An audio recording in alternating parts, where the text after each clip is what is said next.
Hello, everybody. Today we're going to be finishing up Resident Evil 1 Remake. This video is going to be Chris on hard difficulty. We're going for the best ending, which means that we have to keep Rebecca alive and we have to save Jill at the end. I'm going to be doing this with no new Game Plus items Resident Evil. and no saving. So, hope you guys enjoy. And for the sake of my game flow, I will be skipping in-game cutscenes. Sorry. And I'm drinking a Monster Energy drink because I'm that kind of gamer. You just need max energy when playing a Resident Evil game, right?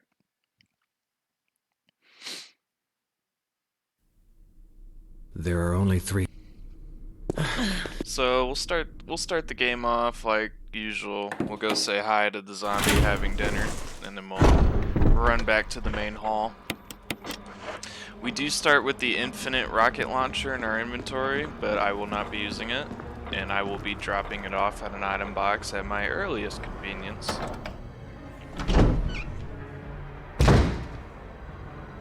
Since this is a once again run, we get the new Game Plus item in our inventory.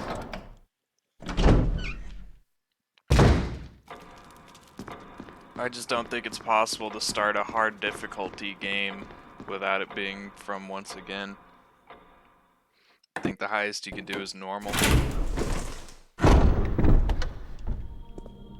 So, now we get the handgun. And we're going to go make our way to the, what I like to call the mirror hallway and get the golden arrow. Now, I'm going to be attempting to do a 2 zombie dodge in this hall to conserve on handgun rounds. If you don't feel comfortable attempting this,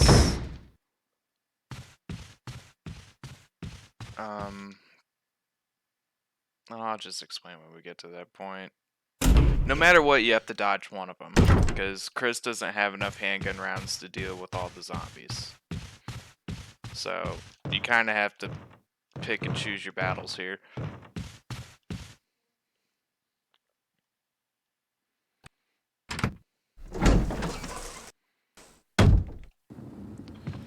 So, I'm going to equip my pistol, it's because it slows down my run speed and it makes this dodge just a little bit easier. We're going to pick up the golden arrow. I'm going to pick up the handgun rounds here. The other zombie's coming at us, but what we're going to do is we're going to back up a little bit and then go around him. Now, like I said, this dodge can be kind of difficult if you don't know what you're trying to do, especially since you have the other zombie behind you coming at you still. So if you don't feel comfortable enough doing it, dodge the first zombie like I did by hugging the corner wall, and then just let the second zombie grab you. It's okay to get bit. You know, health is a resource, feel free to use it. But if you do let the second zombie grab you, make sure he grabs you from the front. Because if a zombie grabs you from behind and bites you, you'll take extra damage. But anyways, we made our way back to the cemetery here. There's 2 zombies here that we are going to be killing.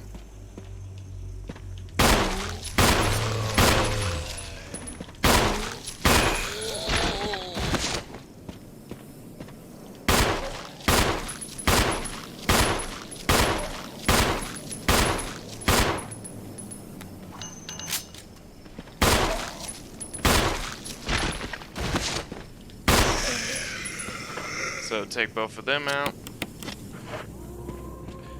Don't forget to pick up these shotgun shells over here. And the 2 zombies out in the cemetery actually do not become crimson heads. They just disappear, which is very helpful. We're going to examine the golden arrow over here to get its arrowhead. And then we'll put the arrowhead here.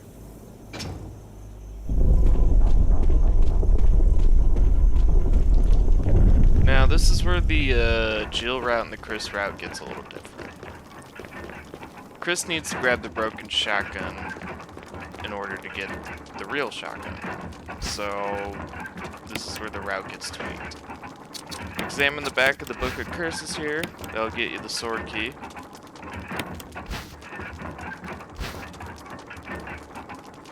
So in order to get the broken shotgun, first we must get an old key.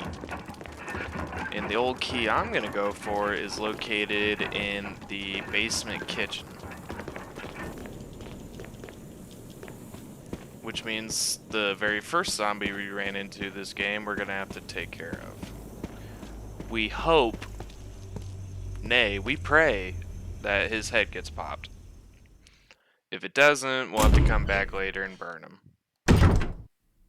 Either way, you don't want that zombie coming back as a Crimson Head. I set up my route for both Jill and Chris to where I don't fight any Crimson Head. Except for Elder Crimson Head because he's unavoidable, but I despise Crimson Heads. So thus, I never fight them. So we have 12 handgun rounds left. That should be enough to take care of him. Especially if you pop his head on the second shot. That is very lucky. We take that. Yes, sir. So once the zombie's been taken care of, we go down here.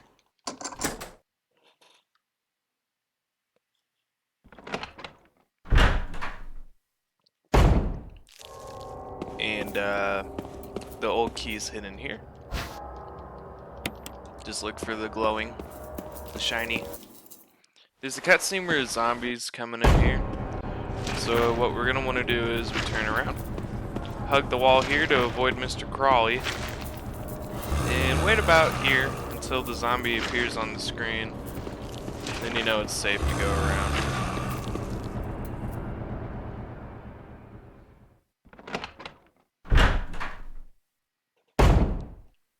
So now that we got the old key, we gotta go to where the broken shotgun is.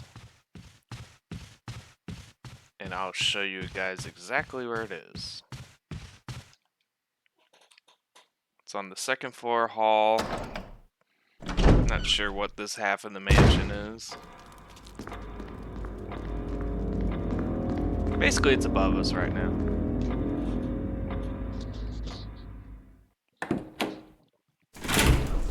Trying to keep the drinking quiet. I know, I don't like hearing people drink or eat on a microphone either.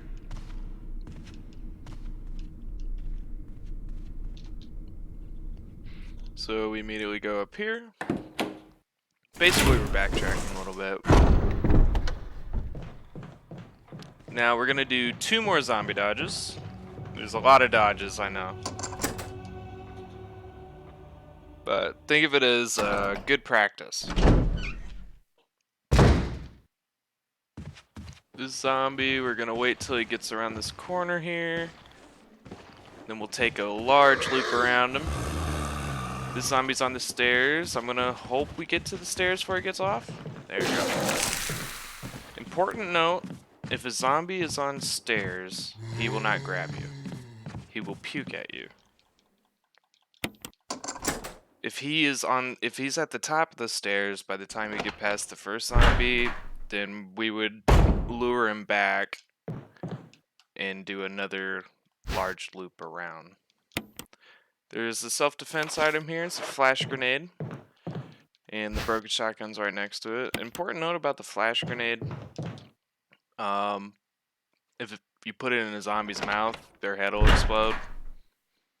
So that just completely erases the zombie. You don't have to burn it, nothing. I'm going to take this opportunity to drop off the rocket launcher too.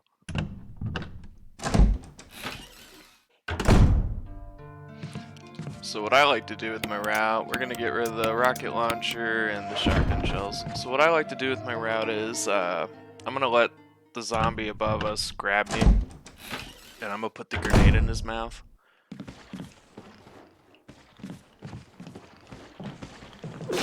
That way we don't have to deal with him later, because handgun rounds are going to be scarce for a little bit. So I'm just going to let this guy grab us. Stick a grenade in his mouth, and boom, he's dead. You don't need to wait. You can just leave the room. I promise you, he's dead now. Now, since we went into this hall, Mr. Zombie over there teleported. So from now on, he's going to be on this half of the room. And I'm going to take this opportunity to push the statue over so we can pick up the blue gemstone a little later. Just get it pushed down now while we're here. But now that we got the broken shotgun, we can continue on as normal and make our way over to where the plant chemicals are. And make sure to pre-unlock this door. That way we can discard the sword key here in a second.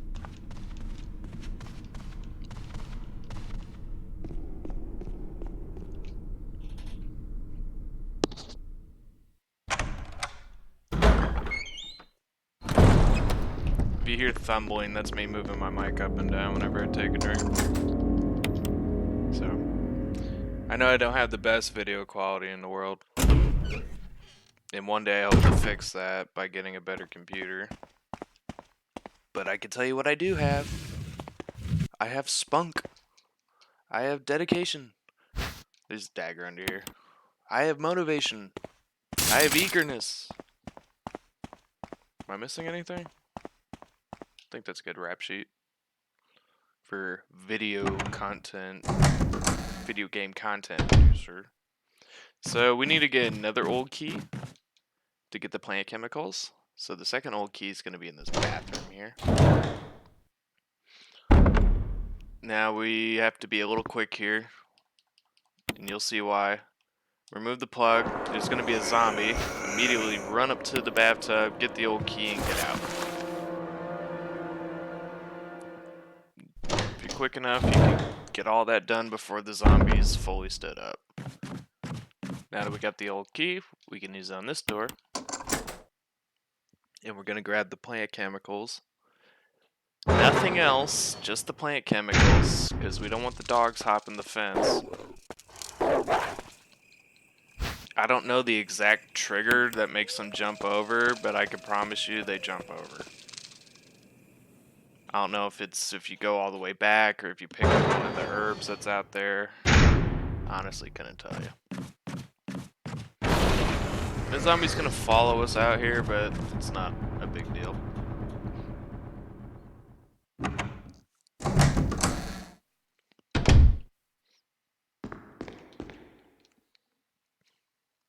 In the Jill scenario, she smashes that zombie's head in. But she doesn't get an old key in that bathtub, she just gets a dagger. Take the real shotgun. Put the fake shotgun in its place. And now we have the shotgun.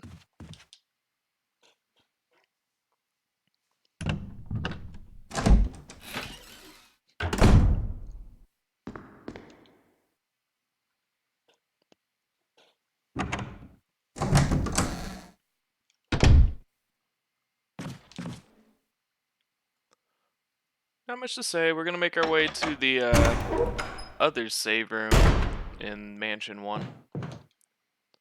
There's gonna be 2 zombies out here that we want to take care of. And I'm probably gonna use the shotgun for both of them.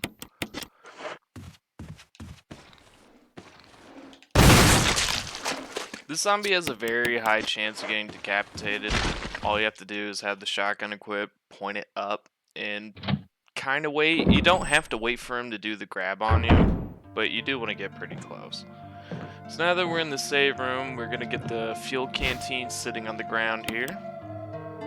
And we're also going to make sure to pick up this old key sitting by the typewriter. Don't forget that old key. Now that we're here, we can drop off the plant chemicals. You can drop off the old key too if you want. We can pick it up later. Make sure to refill your canteen while you're here. So your inventories should look like a handgun, if you have any handgun ammo, shotgun, and the fuel canteen. I don't have faith that 10 handgun rounds is enough to deal with this zombie, honestly, so I'm just gonna use the shotgun on him. Damn it. That was close. So his head did not pop, so we're gonna burn him. And we simply just walk up to him and use the canteen on him.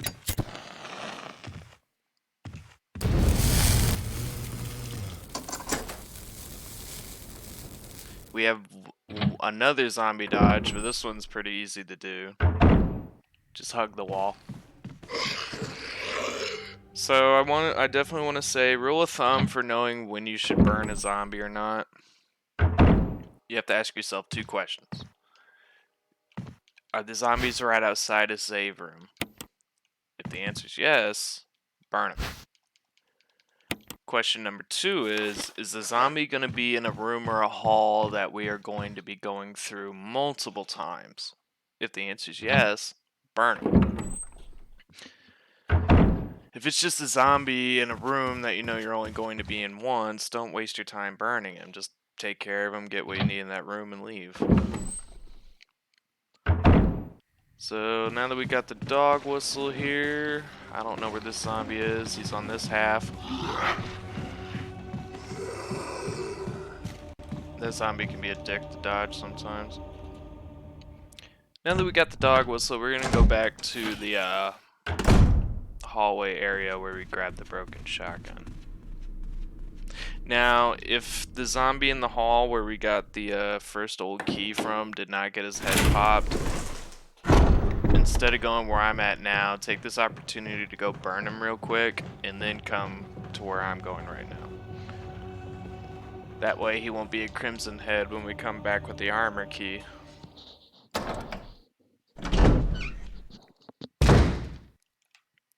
So since we stuck the grenade in that one zombie, he's gone. But we still have the zombie on the stairs to deal with, and we can use the handgun for him.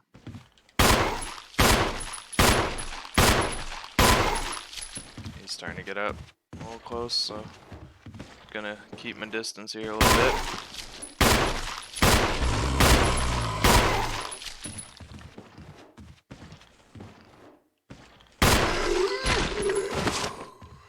Gonna use the auto aim feature to make sure he's dead. If he was still alive, Chris would turn towards him. Cool little trick you can do. That trick doesn't work with the real survivor game mode though. We're gonna burn him. There's one more zombie down here that we also want to burn. I gotta go refill the canteen first. And that can be done in the room where the broken shotgun was at.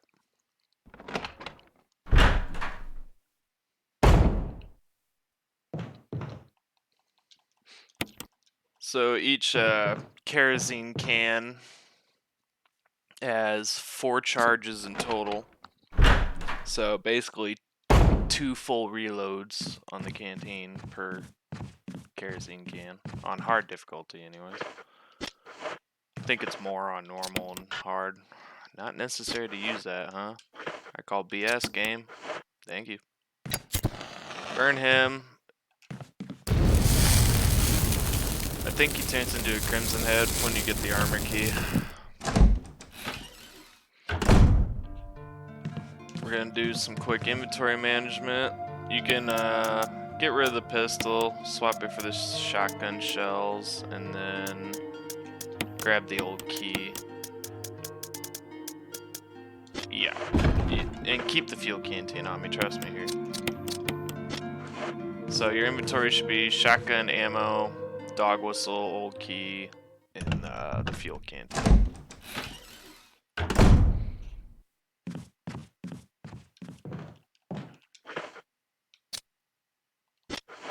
Actually, I messed up. Get rid of the shotgun ammo, but refill your shotgun.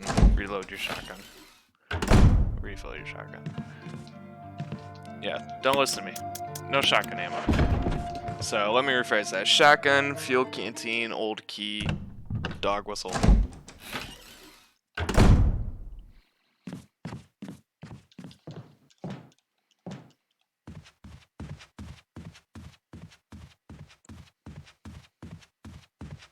Use the old key on this door over here. If you got grabbed by a zombie or have taken damage up to this point, you can use that herb patch sitting on the ground there for a free heal if you want. So we're gonna completely put our back to the wall here, get the shotgun equipped, and blow the dog whistle. We're gonna wait for the dog to jump at us.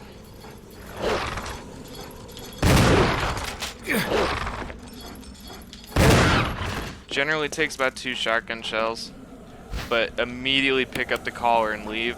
Try to get out before that second dog gets to you. Dogs in this game are very annoying, and really the only time they take hit stun is if A, they're right on top of you, or B, they're jumping at you. There's a method you can use the pistol for that I know speedrunners do. But in order to do that method, you have to, God, I can't remember the name, the official name of it. Basically, you're double tapping your shots with the pistol. Quick fire. And it's a trick you have to do on the controller. I can't explain it because honestly, I don't know how to do it. We're gonna pick up the armor key here. Sorry, I was talking about stuff that didn't matter. And that's gonna trigger this trap. And to get out of this trap, we're gonna examine the dog collar here. We're gonna get a coin out of it. What you want to do is examine the back of this coin here, and it'll turn into the fake armor key. And then put the fake key where the real key was, and you did it.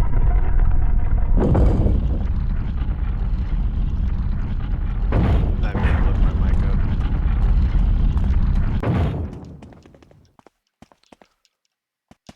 Alright, now that we got the armor key, we're gonna make our way back down towards the dining hall.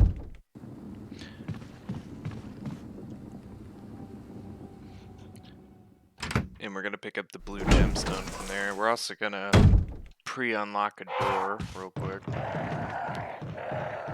I'm gonna check my inventory spaces. So we have enough inventory space, so I'm gonna pick up this green herb since we got the room for it. With these loud crows.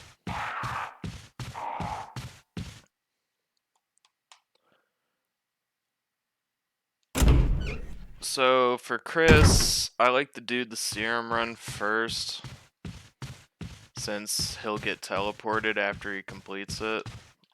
We're gonna pre-unlock this door.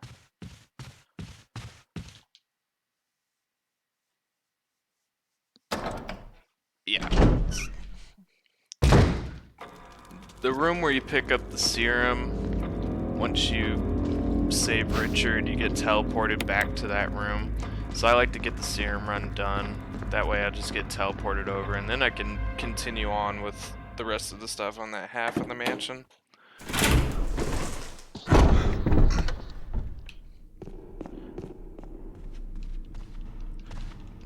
The step that I'm about to do now is completely optional. So if you're trying to like save time or something, don't do it. I'm gonna go to where Jill would get the grenade launcher. There's no grenade launcher for Chris. But there is a dagger out here that I like to pick up. Because I just like having enough defense items, really. The dagger's hidden on this bench. Just grab the dagger, don't do anything else. Excuse me. If you go all the way down at the end of the balcony, what's his name? Forrest will wake up. Then you gotta deal with that.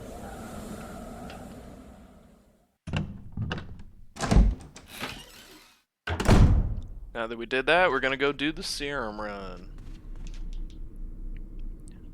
Such a fun part of this game.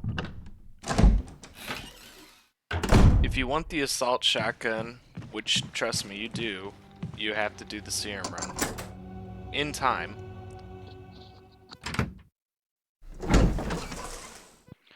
I want to say on hard difficulty it's like 3 minutes. I don't know if that's 3 real minutes or like 3 in-game time minutes. I'm not sure how that timer works. It's plenty of time. I've seen videos where people start the serum run timer, go down to the plant room, get that death mask, and then still come back with time to spare. Me personally, I don't want to risk it, because I don't know how close they're cutting it when they do that route. And I desperately want that assault shotgun, so we're just not going to play any games. The serum is located in the save room over here.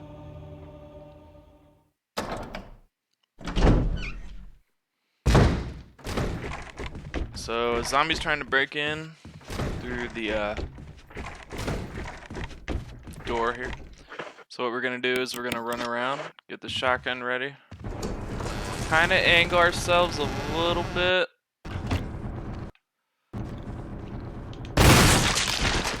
And get the head pop off. If his head doesn't pop, burn him. But that is the last zombie that you might have to burn in the whole mansion. So we can safely get rid of the fuel canteen now. We're also going to pick up the plant chemicals. So your inventory should be shotgun, plant chemicals, blue gem, the armor key, and the serum. You're going to want... You don't need a fully loaded shotgun if you don't want to, but at least have 2 shots in it. Now that we got the serum, which was located on the little wardrobe across from the chest, we're gonna make our way back to Richard and Rebecca.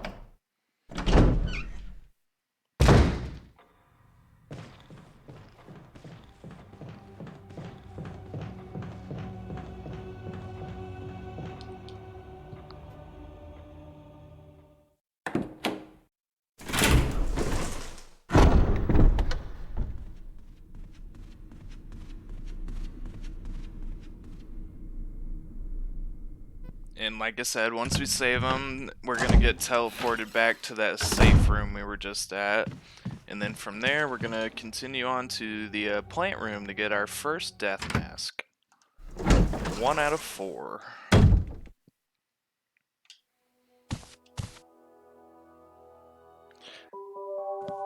Richard's... I guess I should make a note. If Chris can't do the V-Jolt puzzle, so there's a way you can get it to where Rebecca will do it for you and you can skip the Plant 42 fight. The problem is if you do that, you can't get the assault shotgun. So if you don't want the assault shotgun, which is your choice, but I recommend you get it anyways, don't save Richard in time. And then you can skip Plant 42. We're going to put the blue gemstone in this tiger's head over here. It's going to give us some shotgun shells.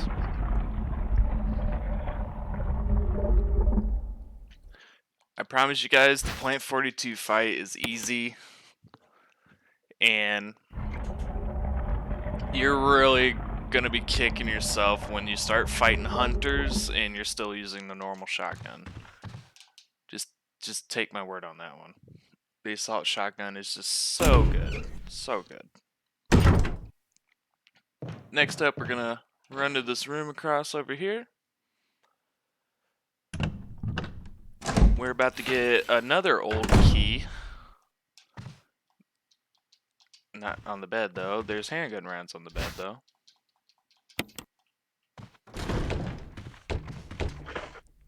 Equip the shotgun. Investigate the closet. Zombie's gonna come out of the closet, and we're very proud of his brave choice. Sadly, he got a hold of us, but that's what defense items are for. I'm gonna pick up the old key here. I'm gonna try to avoid.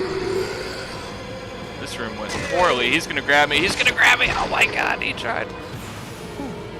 Sorry if I got loud. That room went poorly.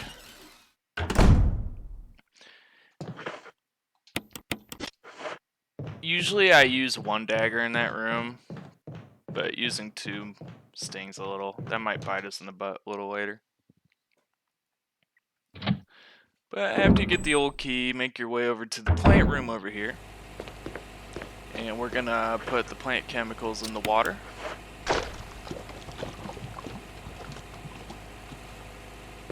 And then we're gonna flip the lever to the red position.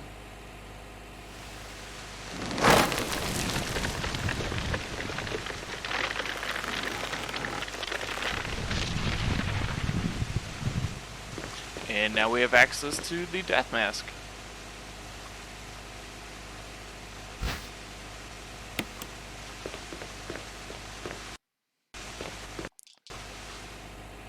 Sorry that it's not the game that looks crappy like that, it's my actual recording, and I don't know why. Two zombies are gonna bust in the window here, but we're just gonna run straight across, and we're gonna head back to the item box.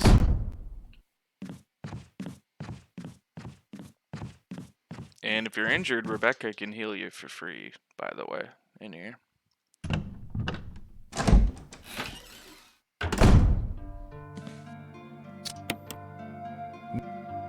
So we're gonna prepare inventory. We've done pretty much everything in this half of the mansion for now.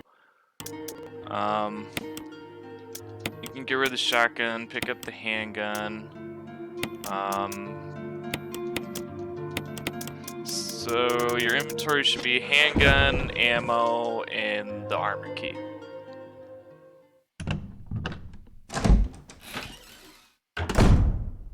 And we're gonna make our way back to the room where Rebecca and Richard were at. As I was saying, so I'm playing on an Xbox One, and how I record this is I'm using the Xbox app on my computer and streaming it to my computer, and then I'm using OBS to record the Xbox app. So I'm still watching my TV while playing this, but like sometimes since it's being streamed, sometimes the Xbox app glitches up, and that's what you guys see on your end is the sound stutter or the video stutter. Once again, I apologize. I desperately need a better computer, and I'm working on that. There's a zombie in here. You can dodge him by just taking the loop around. But anyways, back to the game. Get your handgun out and ready. There's a zombie in here we gotta take care of.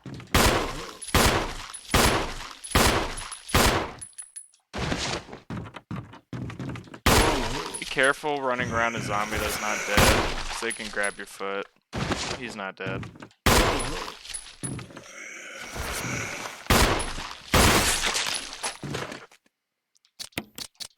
Like, you want to run around a zombie like right as they're dropping. See, I was a little late, so I was concerned he was going to grab and bite me. Handgun ammo on the table here. Then we're going to run up to this candle and use the lighter that Chris has up here. We're going to push this out the way. There's a zombie here, so what we do is we just back in. Just walk backwards into there. Now you don't have to kill this zombie, but we do want to get him to at least drop to the ground if we can. Once he's on the ground, take this opportunity to run in here and grab the musical score, and then you can leave. No need to continue further with this zombie.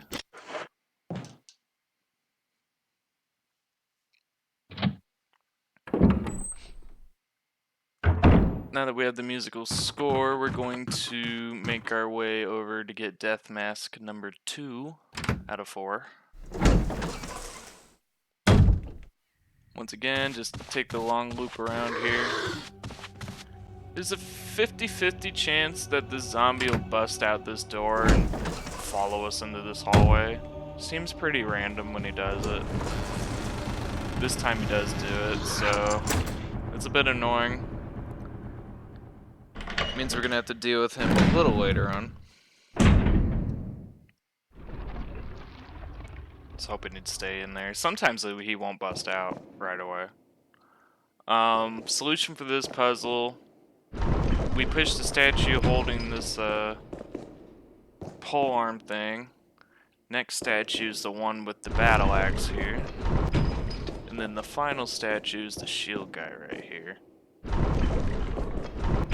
And yes, it has to be pushed in this order. Once that's done, we can push the button here.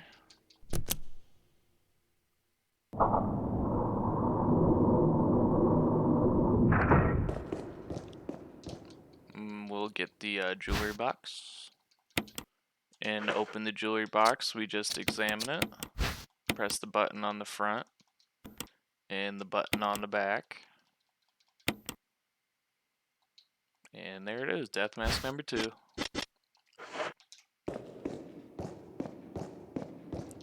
We're gonna make our way over to the save room.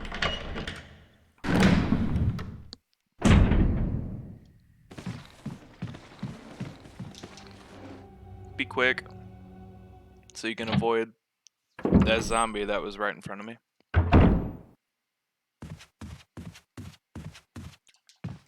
Now, Wesker was a real friend to us here and left us some supplies in here. He left us a first aid spray and some handgun ammo.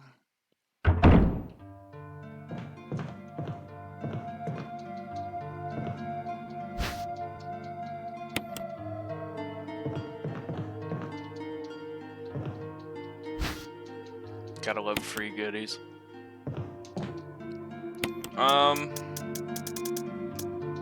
You can get rid of everything except for the armor key right now. Next up on our agenda is getting the wind crest and the final old key. And we're gonna need that wind crest to get the magnum later, which is the strongest weapon available to Chris. So we definitely want to get the magnum.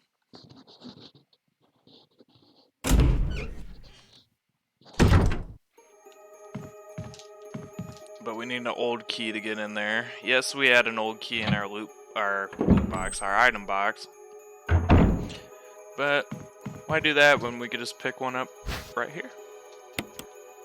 There's also a green herb hidden on the other side of this bed.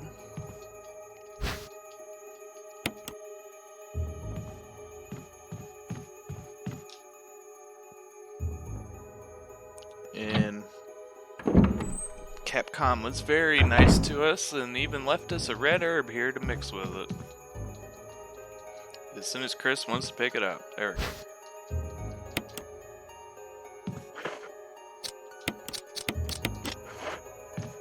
You guys could probably hear my controller in the background, but I am playing this live while commentating. I know some people will record them playing and then commentate over it. I just don't have that video production know-how. So this puzzle's simple. We'll start by picking up the fish hook. And then over here we'll pick up the lure of a bee. No need to press the button yet. And the next step we'll get the bee specimen over here. We'll combine the hook and the lure. And then put it where the bee specimen was. And then we'll put the bee specimen where the lure was. And now you can press the button.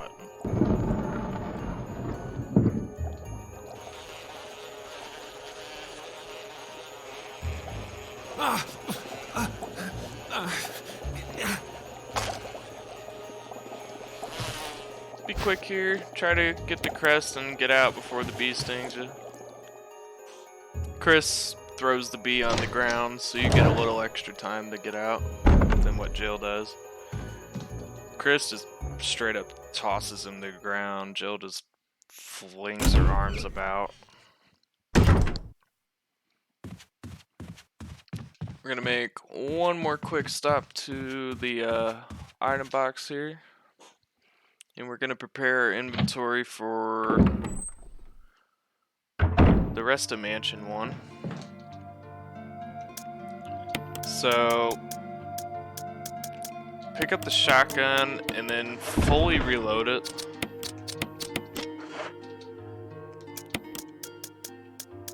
And then we're gonna pick up our old key, all of our death masks, and the musical score.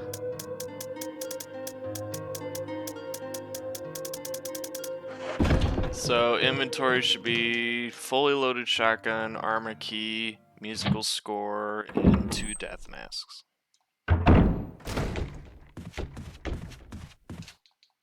Did I say old key? Old key 2.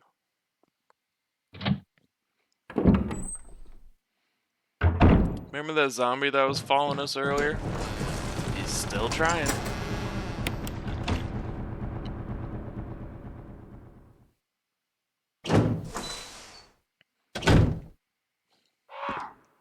Go to this first picture here, hit the button. Don't do anything with these 2. Go to this picture and hit the button. And then this picture, hit the button. And then hit the button at the end over here. And then we have our 3rd death mask.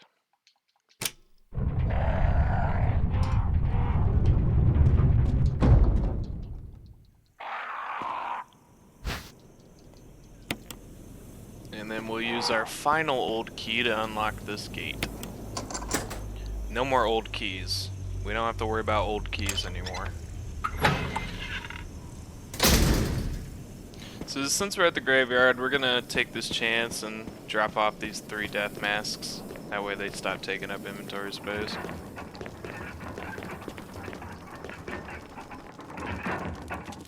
This statue is missing his eyes, so we use the mask without eyes. This mask is missing his eyes, his nose, and his mouth, so that would be this mask. Sorry if you hear that train. I live kind of close to a train track. And then this statue is missing his mouth, so that would be that mask.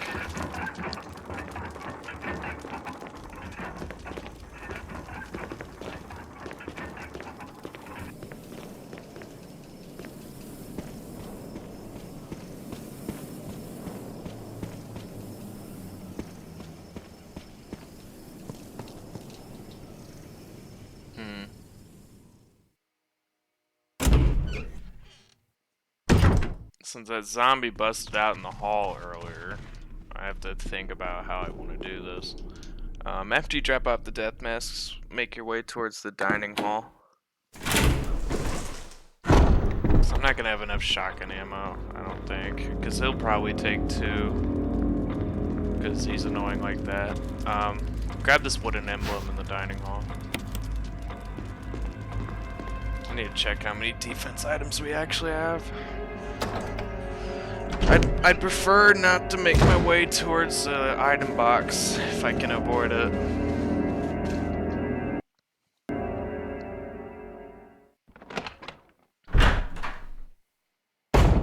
This route really hopes that that zombie never busts into the hall, but of course he did.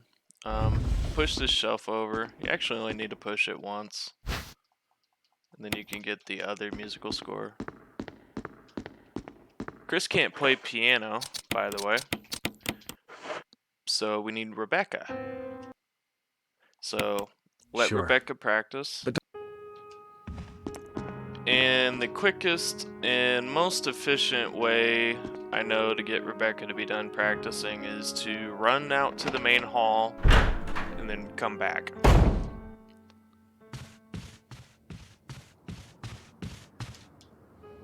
And then she'll be done practicing and know how to do this one. We only have one dagger. That's annoying.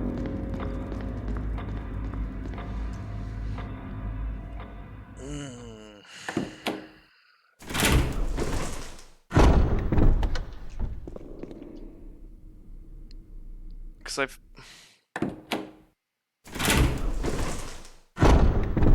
I feel like I'm gonna take at least 5 shotgun shells to down Elder Crimson Head. We might have to stop at an item box, guys, and pick up the shotgun shells.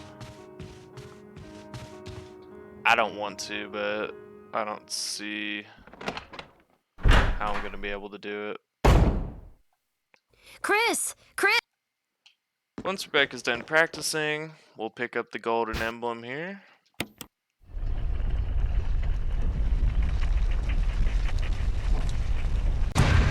And then we'll pick up the wooden, or put the wooden emblem where the golden one was.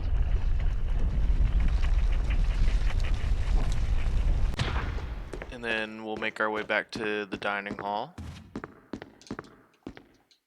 Yeah, I made up my mind, guys. We're gonna have to make a quick item box run.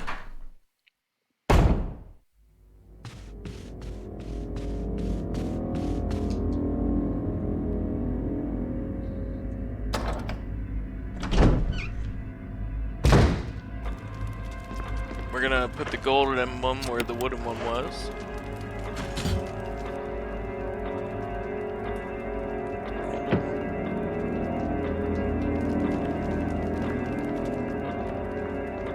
And then to solve this puzzle, we are going to turn the large gear to the left. And we're going to do that 2 times. And then once the clock looks like this, stop turning.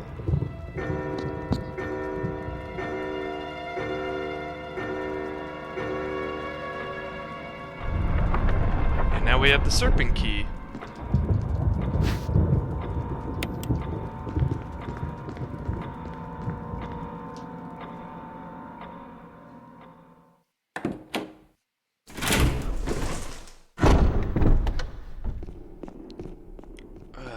If the zombie did not break out into the hall and your guys' run through, you can go straight to where Jan is. You'll have enough shotgun shells. But since I have that extra obstacle in my way, I'm just gonna play it safe. Go get the shotgun shells out of the item box. Takes up a little more time, but you know, better safe than sorry. I'm not exactly doing a speedrun guide for you guys anyway, so.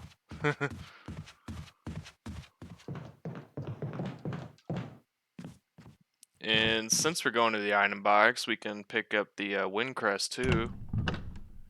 Normally at Chris, I pick up the magnum coming back, but now we can just grab it going there. So wind crest, shotgun shells, and that should be all you need. You can pick up a health item if you want for the Elder Crimson Head fight. Alright.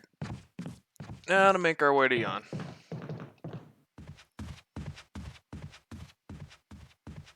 Our big old snake buddy.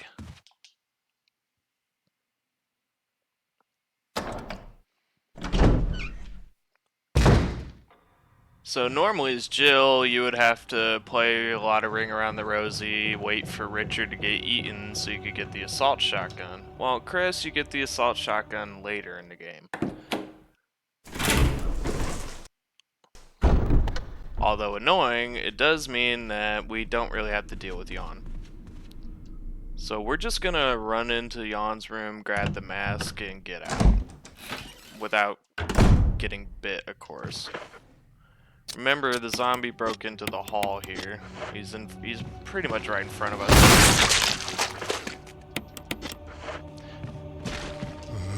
Of course, he only takes 1 shotgun blast.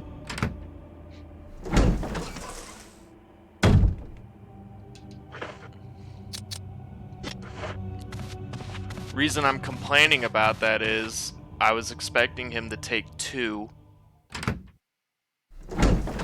when I really, yeah, never mind. There's no point in explaining. 5 shotgun shells is a safe number for Elder Crimson Head fight. I wouldn't want to go to Elder Crimson Head with only 4 shotgun shells, not have enough, and then, well, that's just game over. You know what I mean? Ooh, we're gonna get bit. Oh, I don't like this. We're gonna run to the back. Gonna wait for Yawn. We're gonna grab the death mask here. I'm gonna figure out which side Yawn's coming from. As soon as he makes his way here. Motherfucker. Ah, my God.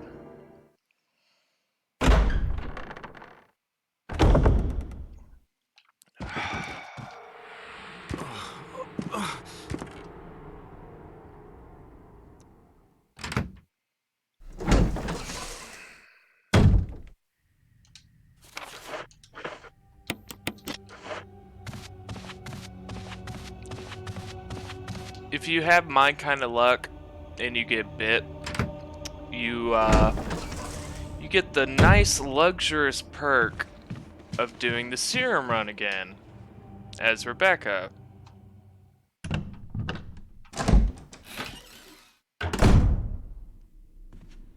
I'm just gonna mute my mic and finish this monster while we do the serum run because there's just not much to say.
Hi guys, miss me?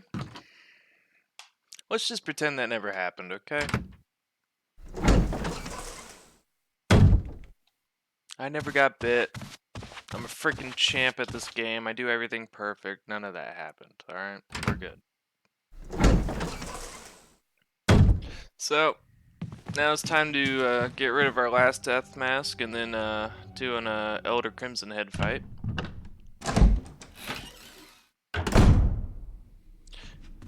The strategies that you guys will most likely see in other videos involves you saving that flash grenade you first picked up and then luring Elder Crimson Head to grab you. And I'm very well aware of that strategy, but I don't like it because I think, and I'm sure it's something I'm doing wrong, but I think it's pretty damn inconsistent whether or not Elder Crimson Head will lunge at you to grab or slash you. So I don't like doing it. Get the shotgun out. Put the death mask in its spot. One day I might make a little short video to show you guys the strategy, but it won't be on today's video.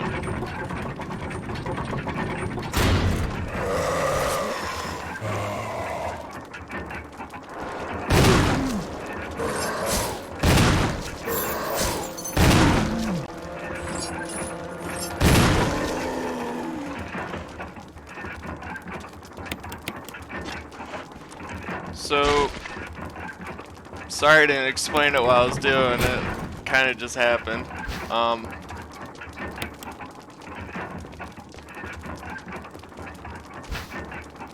It all really comes down to whether or not Elder Crimson Head will take hit stun. In my case, he didn't. So what you want to do is just shoot once, move. Shoot once, move. If he takes hit stun, you can try to push your luck and shoot him again. And I'm going to tab out to make sure my mic's actually unmuted. You never know nowadays.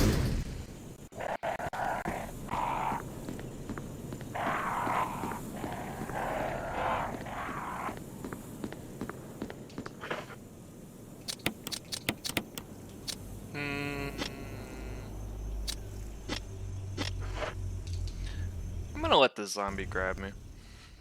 I'm going to save shotgun shells and just let the zombie grab me.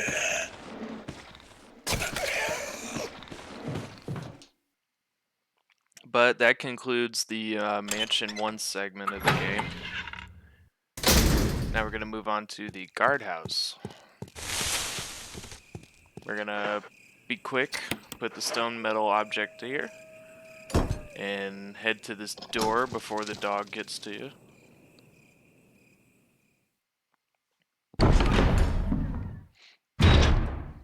There's shotgun shells over here. And on the shelf over here is another flash grenade and a first aid spray.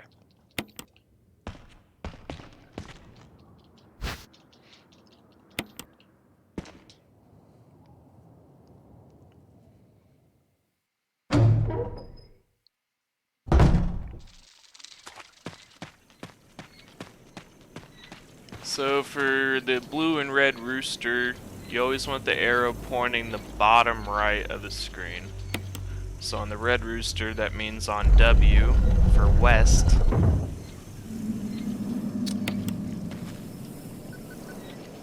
And then on the blue rooster, the bottom right, which is N for north on this one.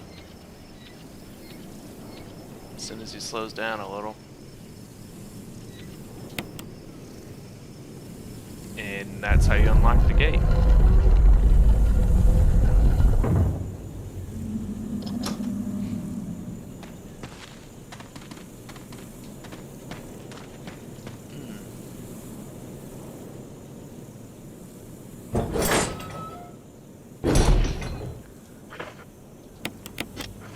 Crows, you're gonna shoot them.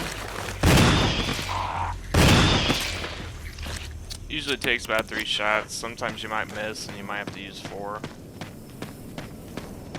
And we're gonna put the wind crest in over here.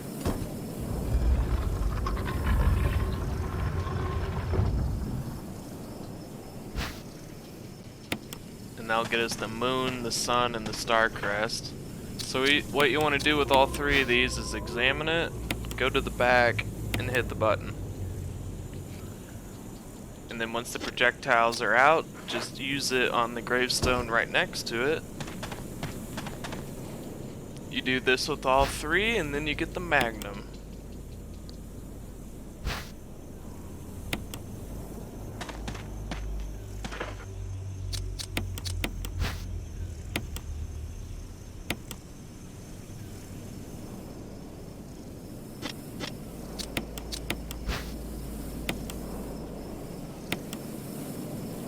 these crests are all, you know, supposed to pay homage to the original Resident Evil 1, where instead of death masks, you were hunting for these in order to go to the guardhouse. And boom, we got the Magnum. This Magnum will be great. We'll be using it for the Yawn fight later and the Plant 42 fight. Sorry about that.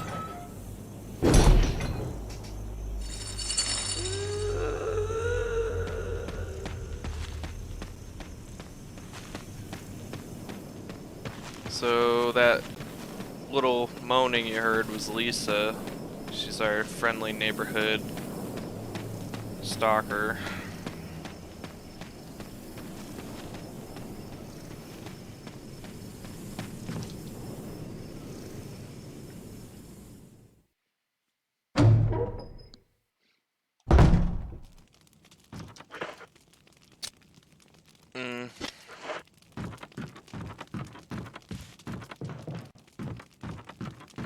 I'm gonna take this opportunity to practice my dodge for Lisa. I have yet to get it to work, but the reason I'm going for it is because 3 shotgun shells is usually not enough to stun her.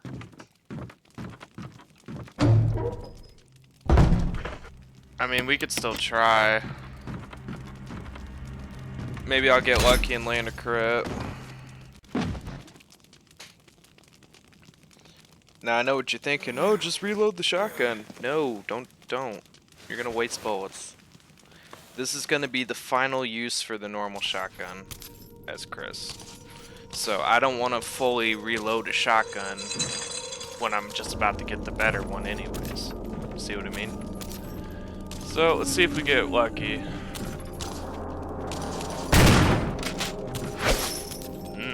What was that? Yeah. Didn't work. You gonna come up here at all, Lisa? There you go.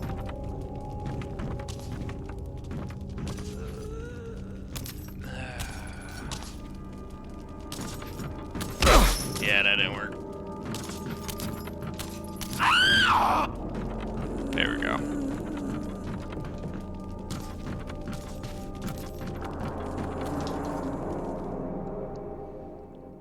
So the dodge, and as far as I know, this dodge is completely me. I don't think I've seen other videos of people doing it. I have a theory that if I lead her to the bed, oh, there's a zombie here, you gotta dodge.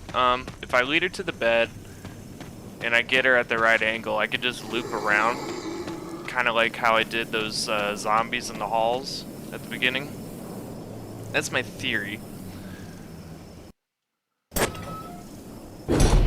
Problem is, she can do like a loop swing on you, which is, you know, what hit me.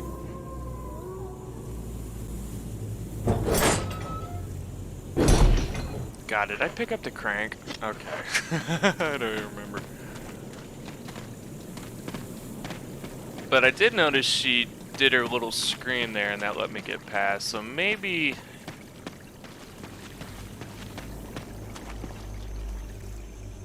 I don't know, it's a work in progress. If I ever get it to work, you guys will be the first to know. So now that we got the crank and we made our way all the way back here, we're gonna get the Magnum out. Because there's 3 dogs, I repeat, 3 dogs on the other side of this door. And I don't mess around with that.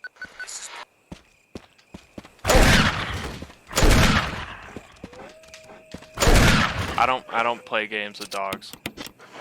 Not in any Resident Evil game, no. 3 shots, 3 kills, easy peasy. Don't have to worry about it.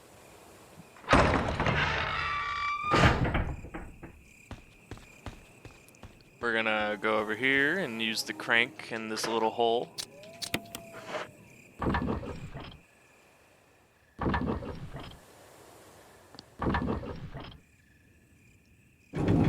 and then that'll get the water to go away and give us a path across.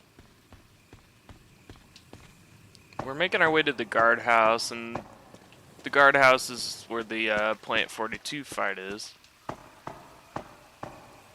It's kind of a boring segment, not gonna lie.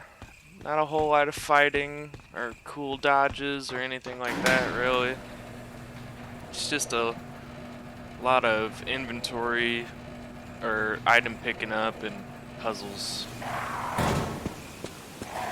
But we'll get through this together.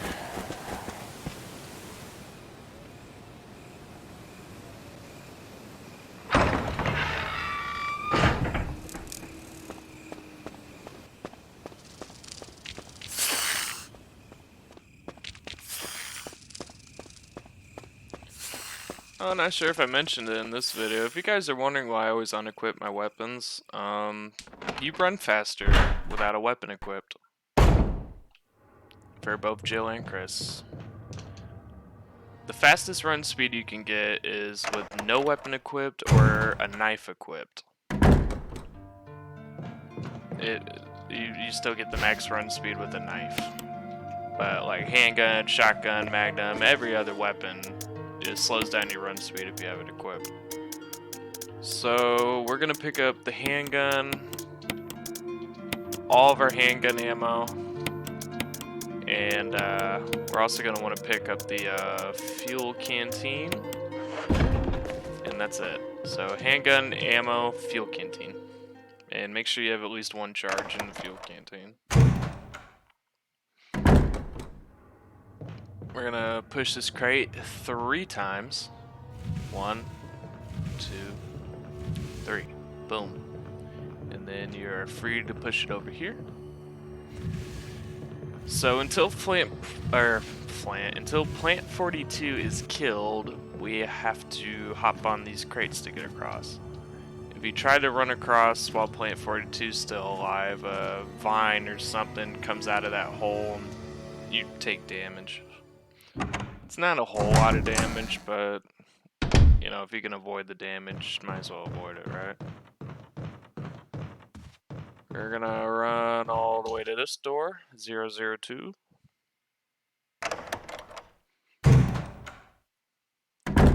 And then immediately turn to go into this bathroom here.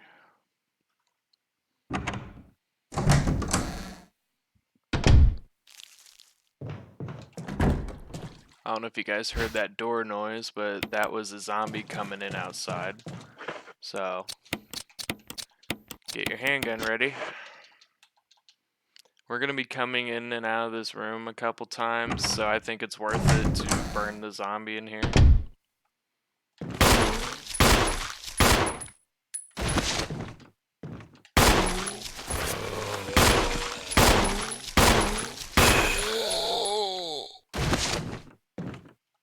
Double check in, make sure he's dead. And then if his head didn't pop, of course, burn him.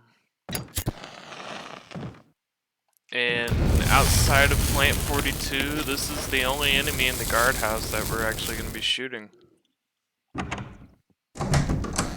Fun, right? But now that we got the key out of the bathroom, we're going to backtrack all the way back to here.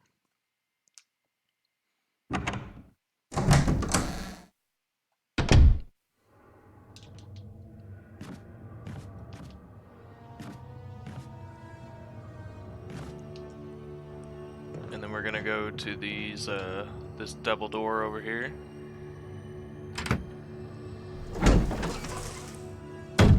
There's a spider above us, but don't worry about him. Just immediately run over here. We're gonna pick up the red book and the first aid box. We're gonna need the blue herb out of here. It's a blue-green herb inside of here. To open a first aid box, just examine it, go to the top.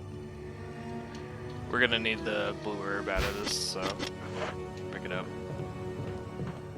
Okay, so I need to see where the spider is exactly. He's going up on the wall, so that's our chance to run out. Or spider can't attack you while it's climbing up the wall. We're gonna drop off some inventory real quick.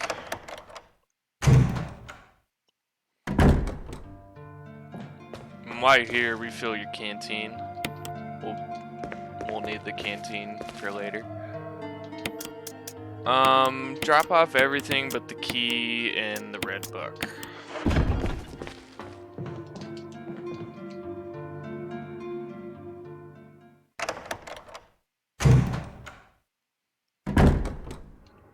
We're gonna use the key we got earlier onto this door.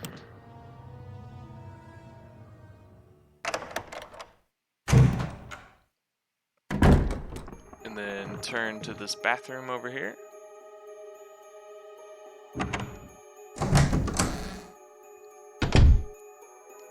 Inside this bathtub is the control room key.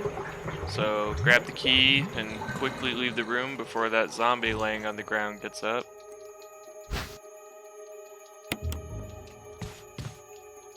He takes a while to get up, so honestly you got plenty of time. And then don't forget to grab the self-defense gun on this desk over here.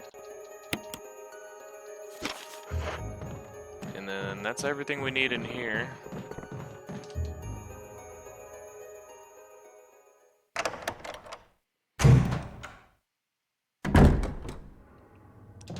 We're gonna do item drop off one more time. We're gonna just drop off the self-defense gun real quick. Keep the book and the key, of course. Chris only has 6 inventory slots, so you definitely I don't know why I couldn't finish my sentence there. Inventory management's a lot more important on Chris than Jill, because Jill has 8 item slots, so you can get away with having extra junk sometimes. Chris, not so much. Not unless you want to stop at the item box 50 times in a run through. So we're gonna make our way back to the room with the zombie we killed. And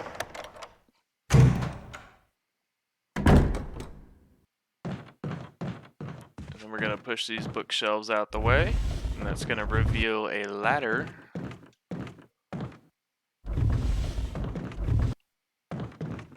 And what do you want to do with a ladder? You want to climb them.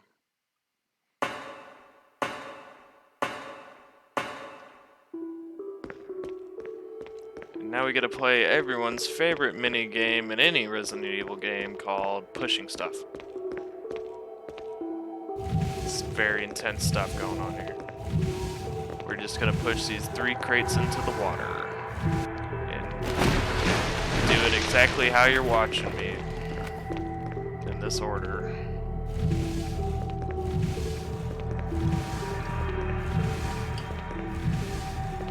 So I'm still contemplated on what video guide. I don't know if I really want to say guide for the next 2 games I'm thinking of. Video playthroughs. Since this is the final Resident Evil 1 playthrough I need to do. So I'm at a toss-up between either StarCraft 2, which I started a YouTube playthrough of that game years ago, but never finished. I don't even think I got very far. Or do Halo in chronological order on legendary difficulty if I can.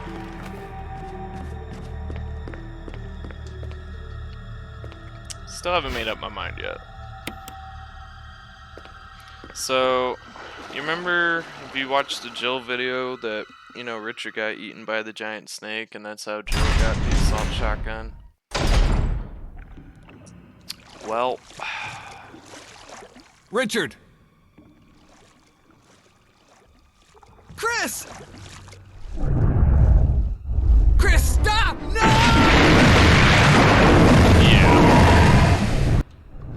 I just had to play that one out. I don't know which death would be worse, giant snake or shark.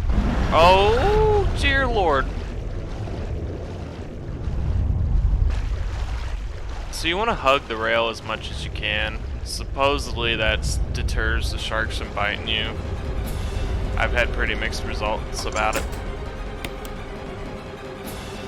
But, the more you hug the rail, the less likely the sharks are supposed to bite you. Like I said, mixed results, I don't know. I still get bit every once in a while. So, we got a timed puzzle coming up, and I'll show you how to do it. Emergency, emergency. Unknown source of pressure detected. Locking all doors to achieve maximum safety. We start by hitting this button. And then we're gonna hit this button. And then we're gonna have to mess with oil valves.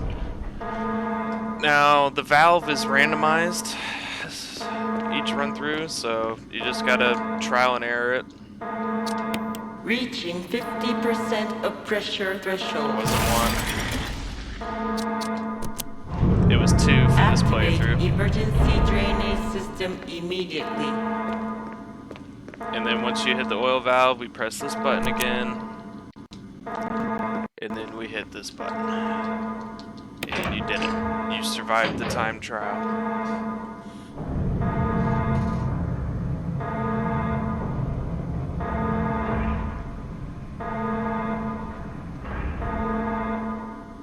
And once the shutters are safely down, we go back to this button and drain the water.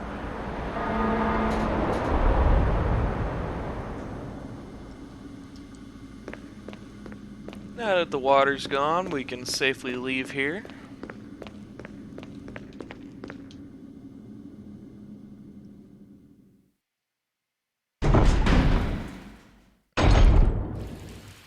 Here's Magnum rounds on the floor over here. Definitely want to pick those up.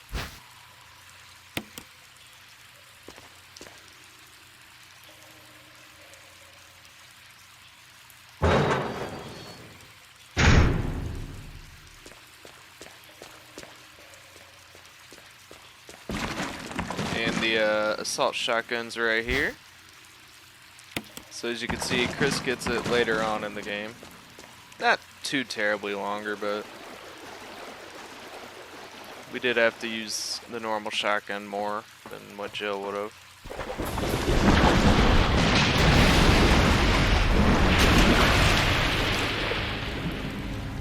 So in order to deal with Jaws over here, we're gonna push this into the water and flip the lever.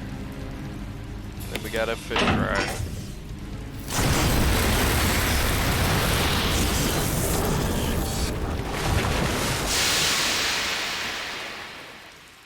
Now that Jaws is taken care of, we are safe to get this key. And now that we got the key, we can we're gonna backtrack all the way out of here. I was gonna say I don't really remember the official name of that shark. I remember it was like some kind of mythological, water name.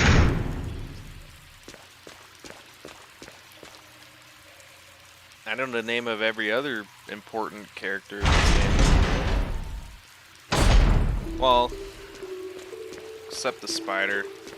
I know Wolf is in the spider's name, I just can't remember if it's like just Wolf or like Wolfbane or something like that. But like the giant snake is Jan, Elder Crimson Head, the Tyrant, Point 42, Lisa. I know all the other boss names.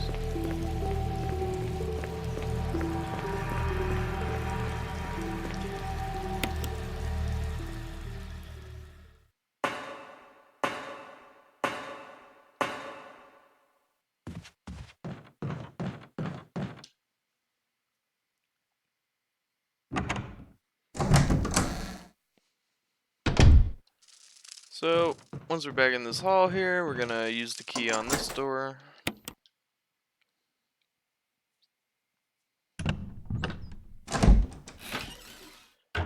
we're gonna immediately run over here to get the bug spray, since there's bees flying around this room. And then once you get the insecticide, just immediately run out of the room back into the hall. As long as you keep moving, the bees shouldn't get you.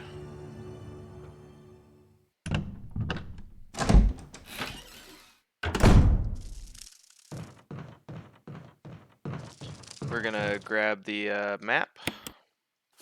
And that's gonna reveal a hole in the wall, which we're going to spray.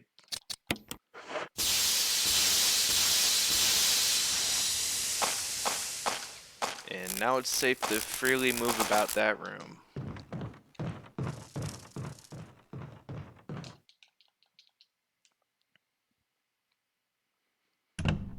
Now, since Chris isn't able to do the V-Jolt puzzle, and Rebecca's not going to do it since we got the assault shotgun, there's no reason to unlock that door. But if for some weird, strange reason you decided to pick V-Jolt over the assault shotgun, the combination to the keypad is 356, but the numbers is randomized each playthrough. So it could be 356, it could be 653, you know, etc, etc. So just keep trying different combinations of those three numbers to get that door unlocked.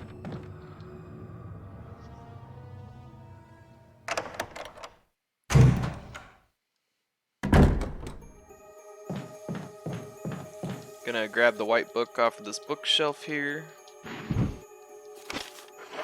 and then put the red book here, and then we're gonna make a naked lady. So grab the book with the stomach, swap it with the book with the foot, then the book with the arms, swap it with the book of the calves, and then the book with no body parts, swap with the book with the knees, and you made a naked lady. Now, before we fight Plant 42, we are going to backtrack to the item box.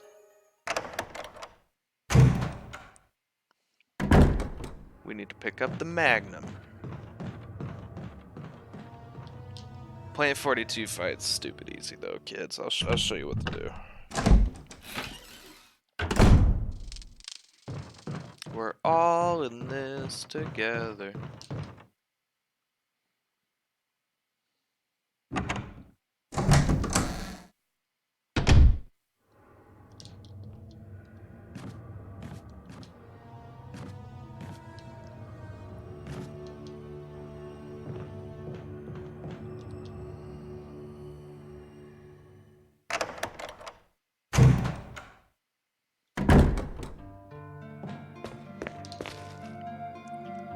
Keep the health item on you, you know, just in case. You never know if you'll ever get hit. You can keep the assault shotgun on you too, but you shouldn't run out of Magnum rounds. So grab the Magnum, all of your ammo, health item, unless you're feeling brave, but we shouldn't be getting hit.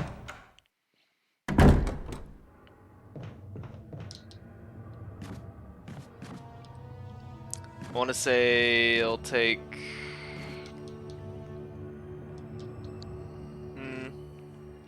either, I'm gonna say 5 Magnum rounds, maybe 6.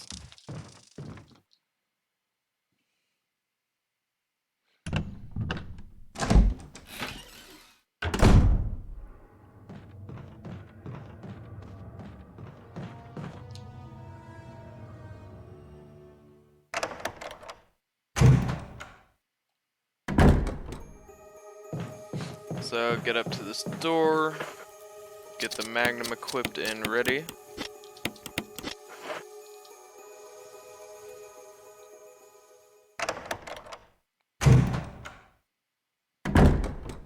As soon as the cutscene's over, we're gonna run to these stairs over here, and then you're gonna want to be about 3/4 of the way up the stairs. Once he opens his flaps, get about 2 shots in.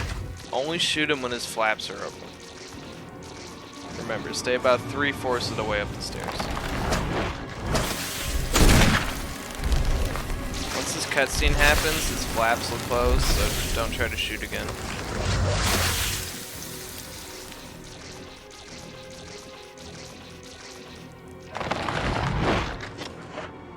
Flaps are open. 1, 2.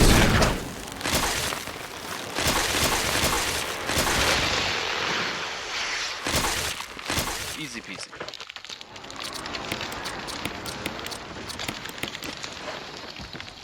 So the reason you want to stay 3/4 of the way up the stairs and not halfway up the stairs is, I don't know if you guys noticed, but there's like 2 little puff balls on the wooden support beam. And sometimes they'll shoot gas out. If you're halfway up the stairs, you're not going to be able to avoid the gas in time. If you're 3/4 of the way up the stairs, you have time to get to the top and avoid the gas. It's a pretty simple fight. Once the fight's over, though, go down to the fireplace to pick up the mansion key. And then that's the guardhouse segment of the game. We're gonna make our way over and start Mansion 2.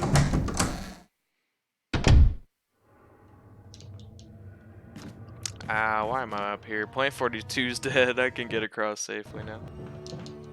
Force of habit. But before we make our way back to the mansion, like always, inventory management. You can get rid of the Magnum, pick up your shotgun shells.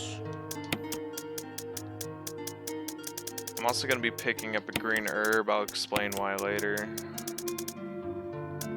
And then the self-defense gun. So shotgun, ammo, key, blue herb if you're at full health. And I'll show you where to get the blue herb. But since I'm at caution already anyways, I picked up a green herb and I could just mix it with this blue herb here. The reason you want some kind of blue herb item on you is there's a chance on the way to the mansion that we might be getting poisoned. So just make sure to have some kind of blue herb item on you.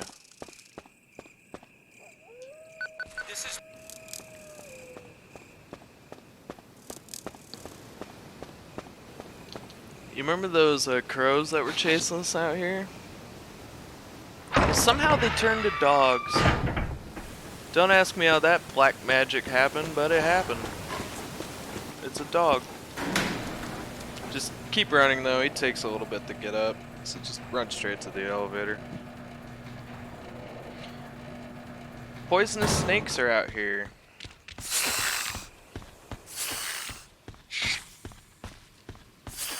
I'm a frickin' Chad and dodged him.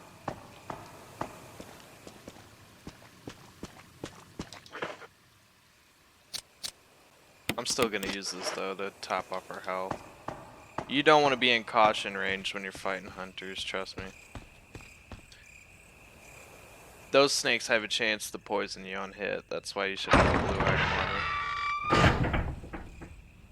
Reason you don't want to be in cautionary health when you're fighting hunters is because they have a one-shot attack, and if you're at a low enough health, they will try to do it.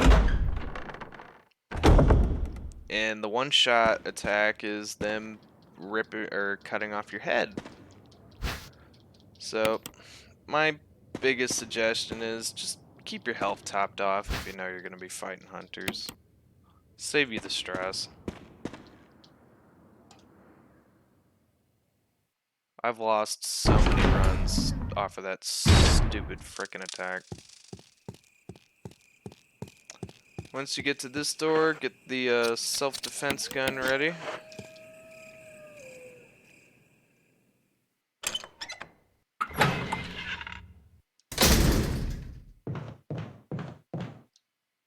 Hunter's gonna barge in and come at us, but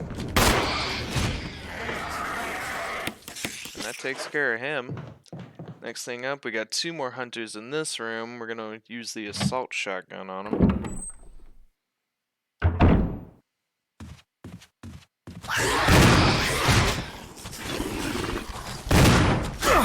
Oh crap.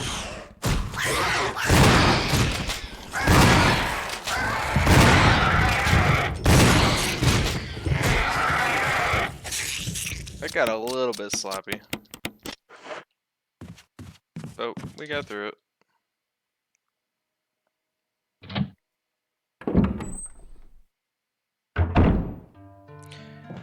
Once we go into this save room, swap out the assault shotgun for your pistol. As soon as I find my pistol. Swap the shotgun shells out for all your handgun ammo, and you can put away the self-defense gun. So your inventory is going to be handgun, ammo, and the mansion key.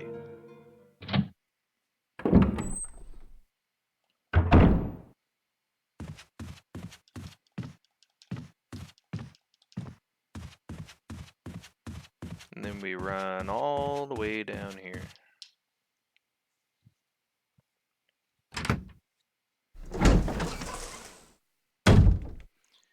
Since we got hit by the hunter, I'm just gonna pick up this green herb and use it.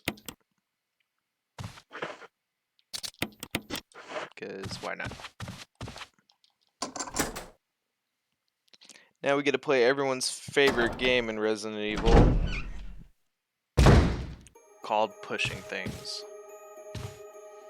We're gonna push this statue all the way across this room.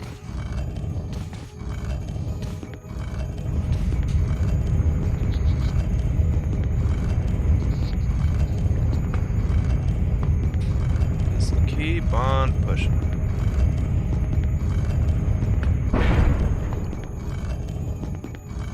And then once you get it all the way across, run back over here.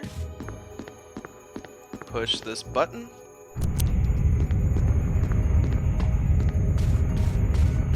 And then we're gonna push this statue onto that little square on the floor before the walls close back in.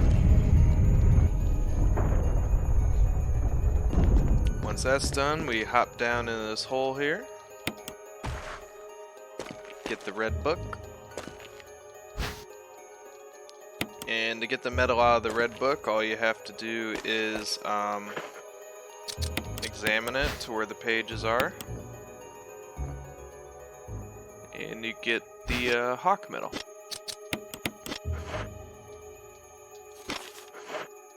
I got the handgun ready. There's going to be 3 spiders in this next room that we're going to be killing.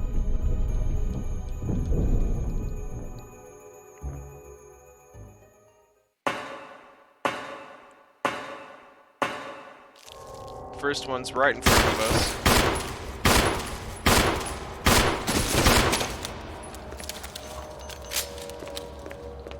Second one's down this hall. Nice, we got a crit. Third one's to our left.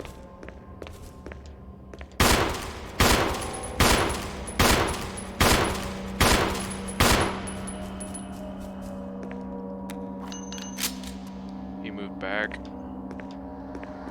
I'll take this chance to pick up the shotgun shells that are sitting right here.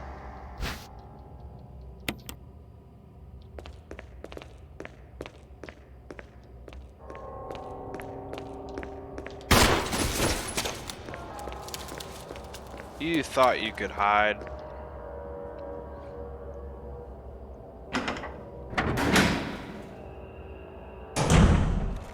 There's 2 zombies in here that we're gonna be killing.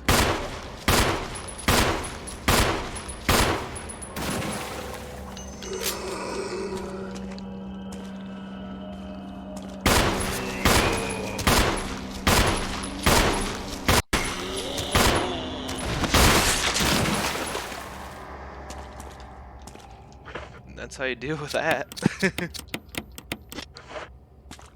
Here's a dagger on the ground over here. And I'm also gonna equip it. Don't want to waste those flash grenades on zombies. So you run down to where the water is, and we're gonna turn on the power to the elevator. And then we'll take this door, which will take us back to the kitchen basement, or the basement kitchen. We got a zombie dodge coming up, but this one's pretty simple. Stand Chris over by this table here. That'll get the zombie to lean towards, you know, one end of the hall. And then when you see a big enough gap, just run across.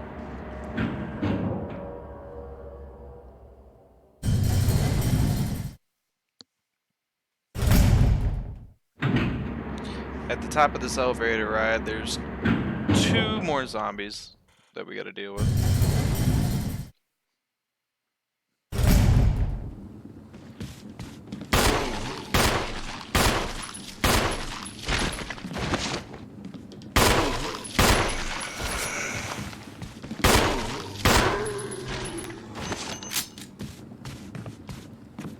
Other ones over here.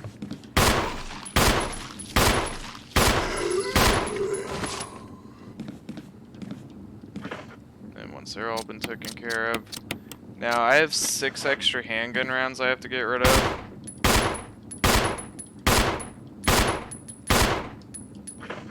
Trust me. You want 2 free inventory slots when you go into this room.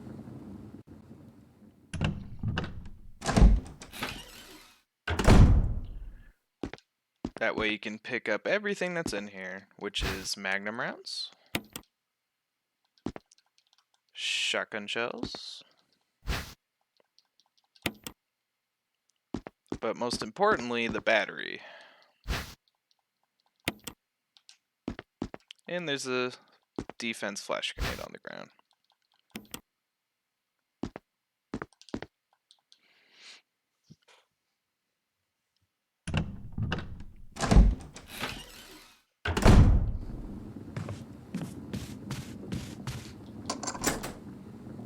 And this door takes us back to the mirror hall where the golden arrow was.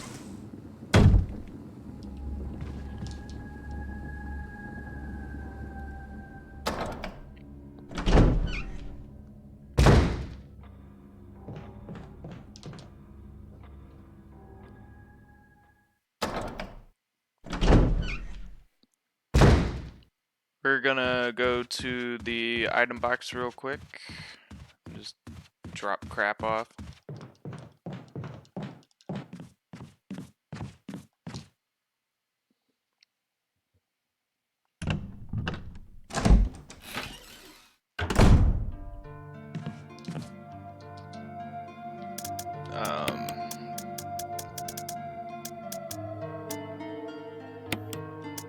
Just get rid of everything pretty much. We're gonna, after we do this next room, I'm gonna come back to this item box anyways. So, no need to overthink this step. Just make sure you have 3 inventory slots free. Because you're gonna be picking up handgun ammo and 2 jewels. Flip the light switch.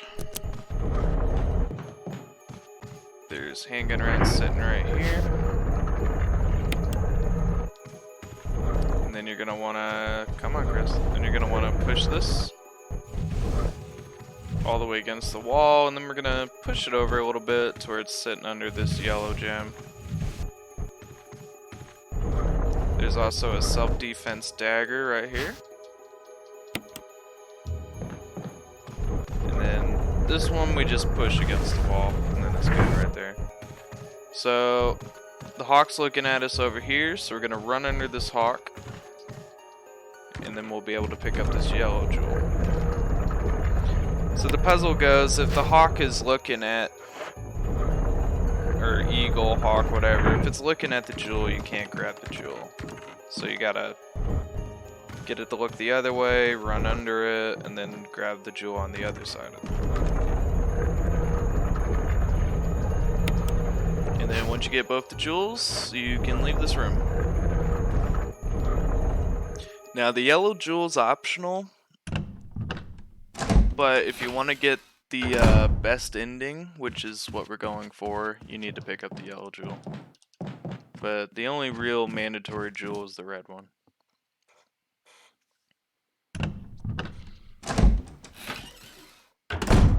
So we're going to prepare our inventory for the yawn fight now. So we're going to want to pick up the magnum, all your magnum rounds, and then you're going to want the assault shotgun and make sure it's fully loaded.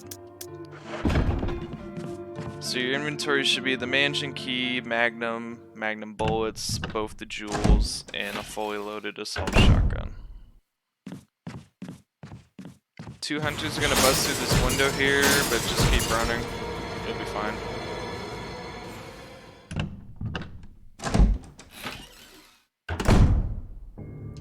Hello, hello.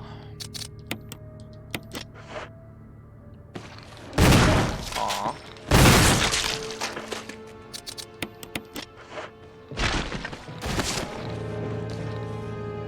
We're gonna go back to the tiger's head statue, and we're gonna deposit the yellow gem in its eye. And this will get us our first Mo disc, which is required to save Jill at the end of this game.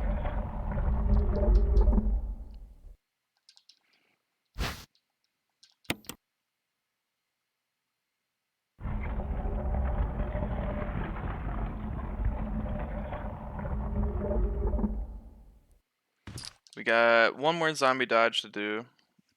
This one's pretty simple too. What you want to do is line Chris up with this wall here and then hug it. Easy peasy.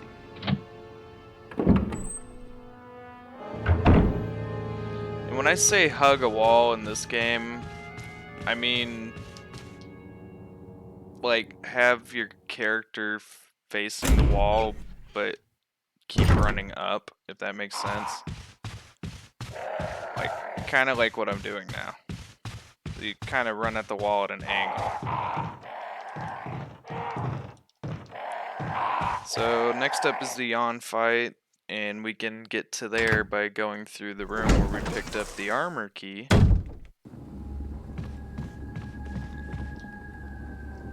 And the yawn fight will probably take the last of your magnum rounds. You might have to use 1 or 2 assault shotgun shells as well.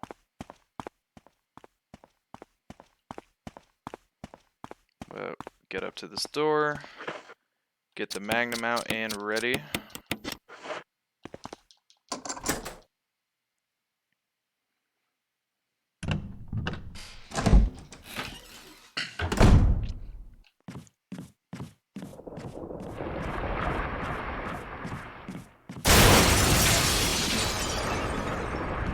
We're gonna shoot yawn for a little bit.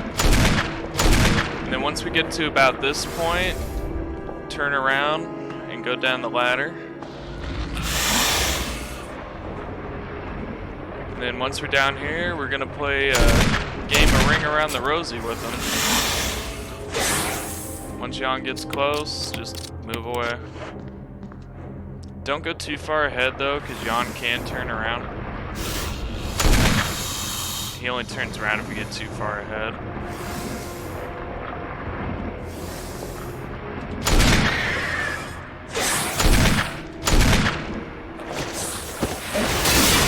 That's the fight, really.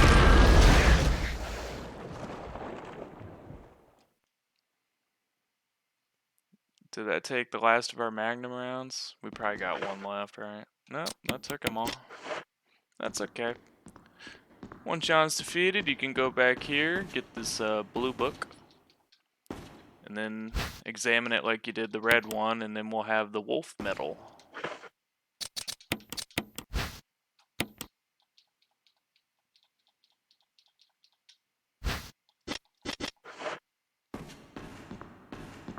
Alright, so the next step is making our way back to the main hall of the mansion.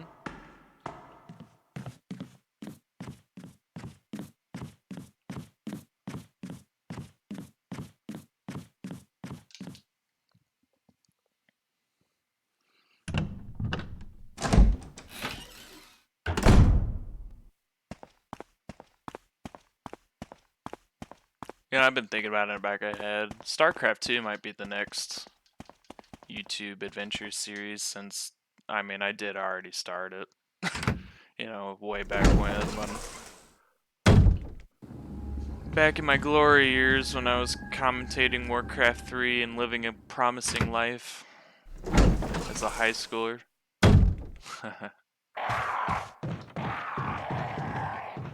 Yeah. Maybe I'll do a Warcraft cast or two, just for good old days. Throw that in there. I've been kinda, sorta keeping up with the Warcraft 3 meta. It's definitely evolved a little bit since when I was playing.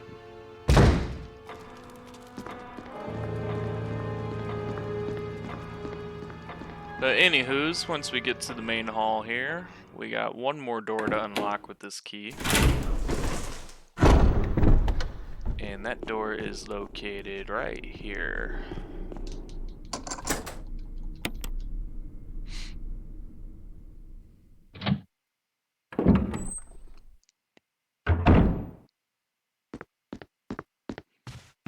Once you get to this door, have the assault shotgun ready, because there's a zombie on the other side waiting to say hi to us.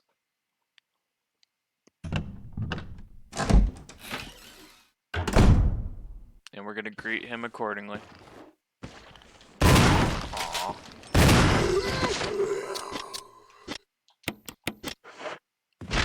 Now, due to inventory constraints, please pick up the jewelry box first.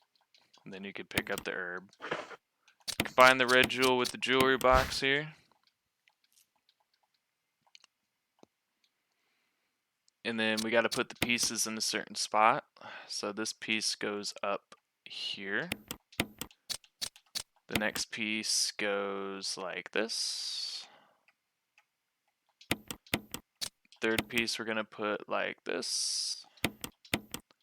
This piece will go down like this. Come on. And the final piece goes in the center. See, that's what I was worried about.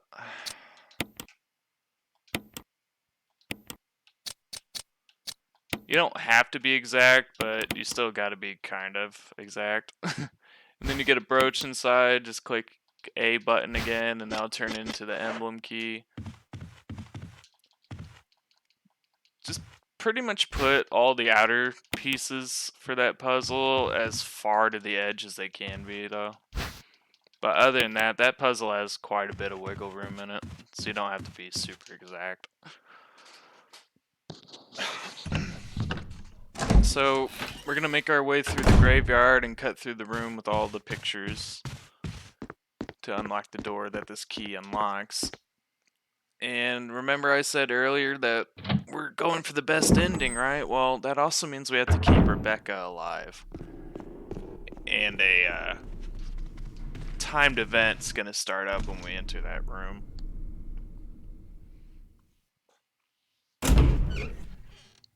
At least I'm pretty sure it's a timed event.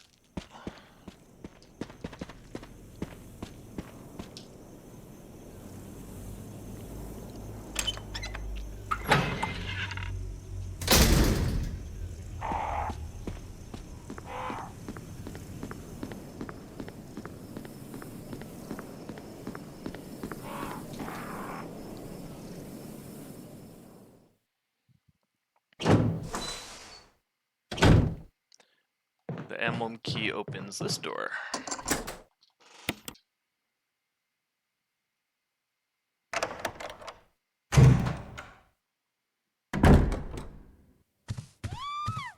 That was Rebecca screaming for help, but before we go help her, we're gonna turn this lamp on.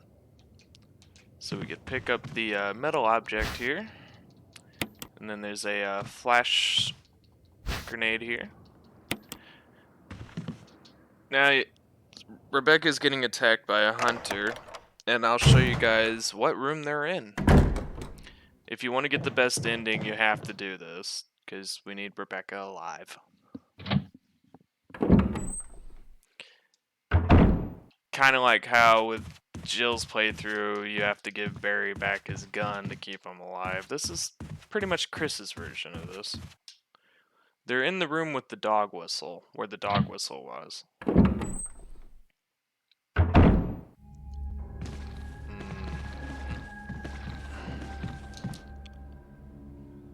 I about went in overdrive mode and take the path I usually get around him. He would have grabbed us.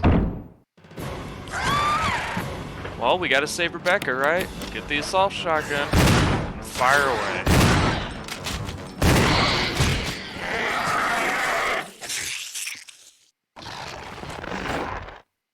Rebecca. I can't say for sure, but I'm pretty sure you do have a time limit on, you know, finding Rebecca and killing the hunter. And that concludes Mansion 2. We're gonna prepare our inventory for the next part of the game, and that's the tunnels.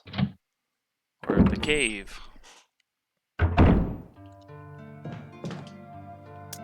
So we can put away the Magnum. Pick up shotgun shells. We're gonna want to pick up the crank. The battery. And one blue herb item, which in our case is going to be this. Yep, so your inventory should be shotgun, ammo, crank, battery, blue herb item.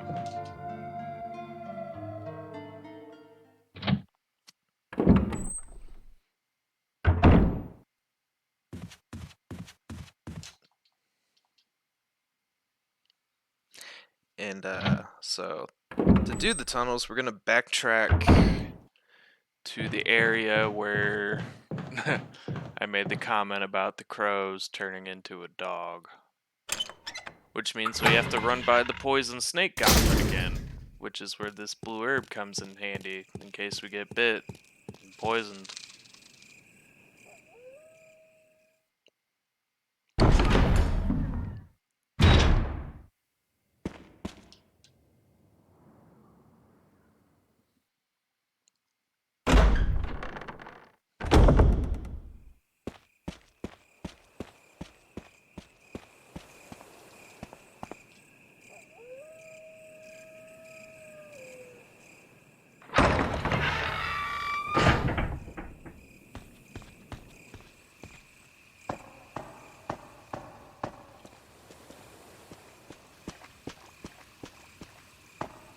Let's see if I get lucky. Probably not. Oh. We got bit, but we did not get poisoned. Quickest way to tell if you got poisoned without having to open up your inventory is if Chris is holding his stomach. If he's holding his stomach like he's in danger or low caution, you're poisoned. We're gonna quickly run over here. We're gonna put the battery in this hole and try to get to the elevator before the dog gets to us. Ooh, okay.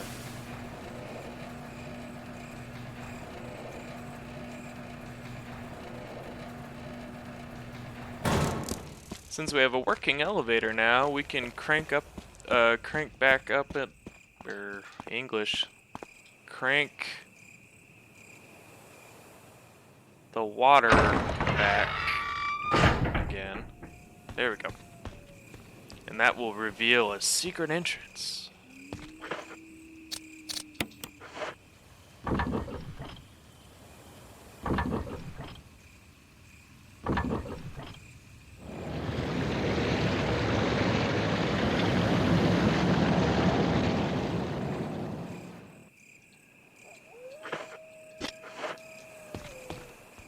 And then backtrack to the elevator and we'll be on our way.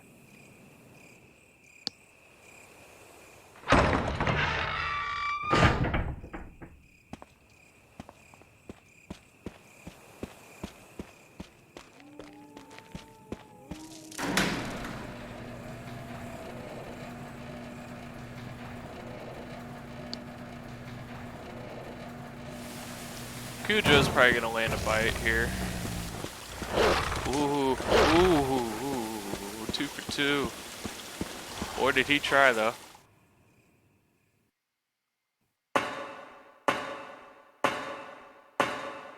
As soon as we go down this ladder, immediately go through this door.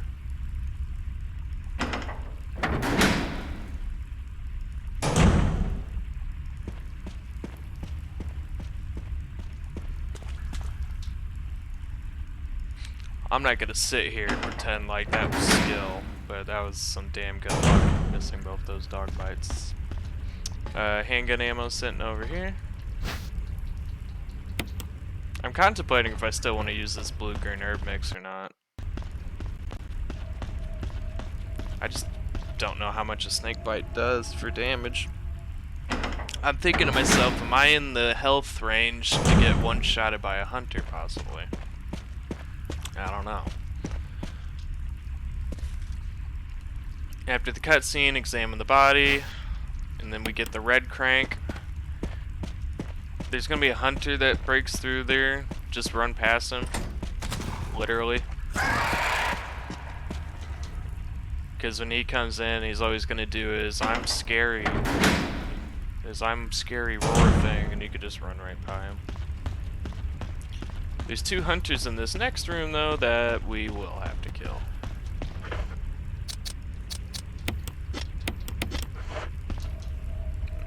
I'm gonna hope that we're at a high enough health range that I should be fine.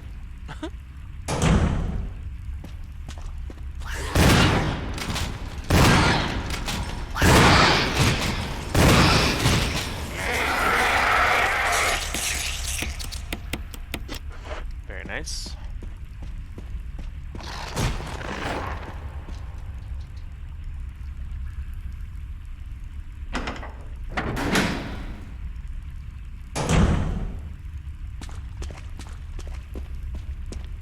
So we get to this loot box. We could put away the green crank. Put away the herb. The shotgun shells, your handgun ammo. Pick up a knife though.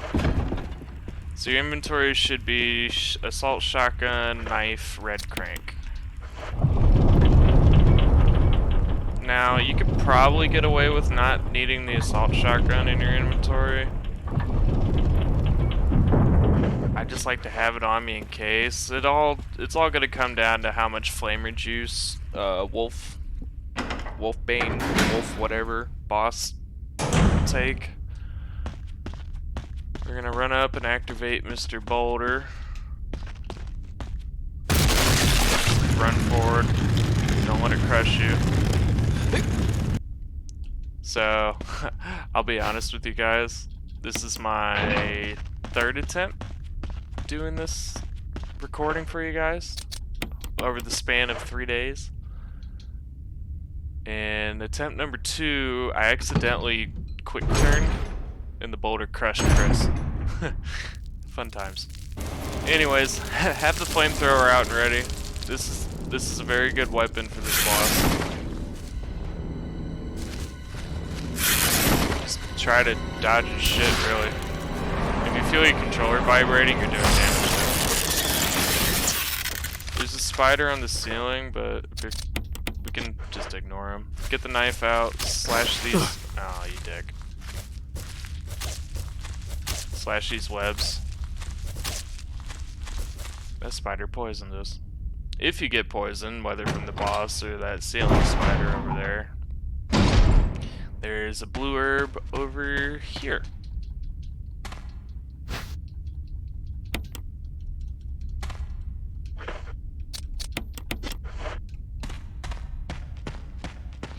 Now, we have to put the flamethrower back in here in order to unlock the door.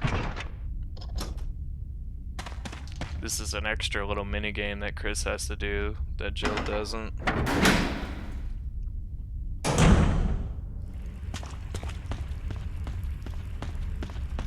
We're gonna go up to this hole and we're gonna use the crank 3 times. Has to be 3 times. And then after the 3rd time that boulder's gonna come at us, all you need to do is just hold the run button and up, and you'll be fine.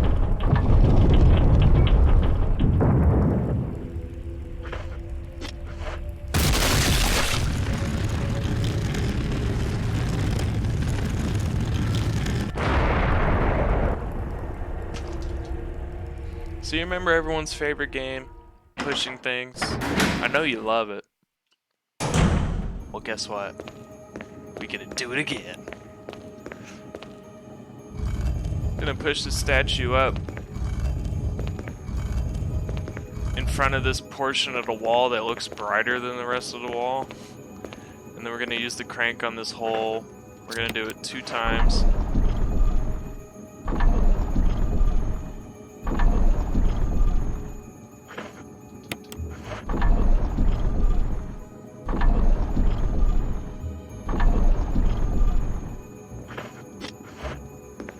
And then we're gonna push this statue onto that little white plate in the middle of the floor over here.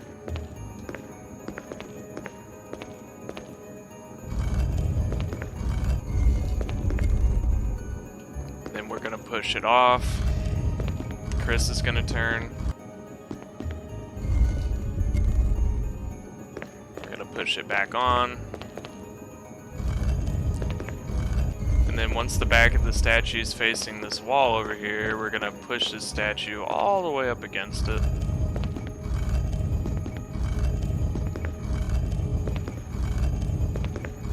And then we're gonna push that statue into that little carving in the wall right there.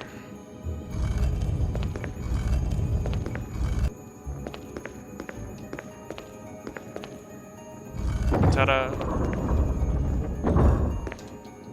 Now we have the cylinder.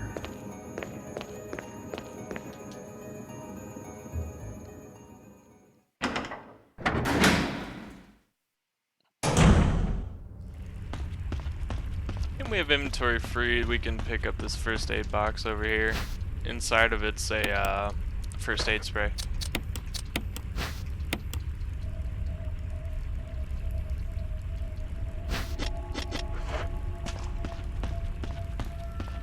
So we're safe to backtrack all the way back to the item box.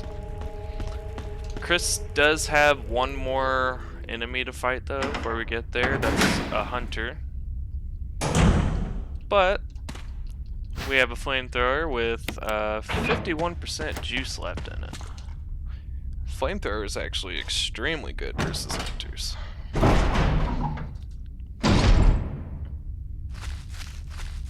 So we're just gonna use the flamethrower and kill him.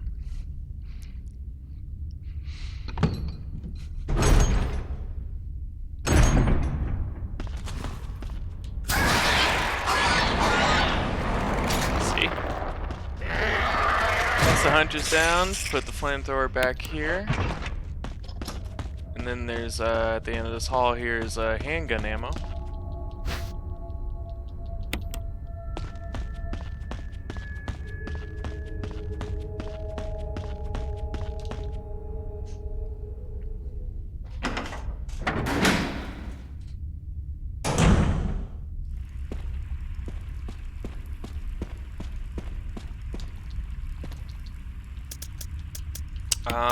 We can pretty much get rid of everything. I'm gonna pick up the metal objects, the wolf metal, and the eagle metal though, since we're here. Don't get rid of the shaft though, or cylinder. Yeah, so, yeah. Next up on our agenda is a very, very intense game of, and I use intense lightly, Ring Around the Rosie with Lisa.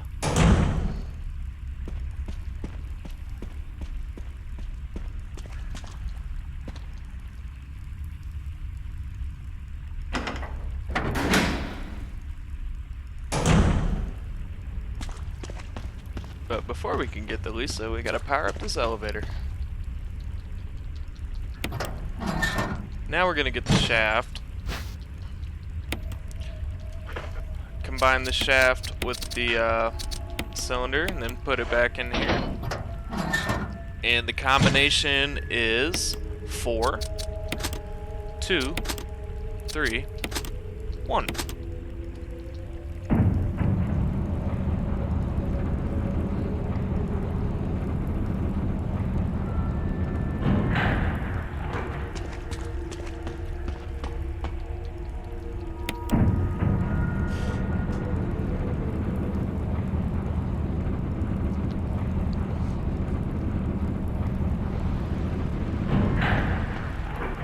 once we get to the bottom here, we go over here.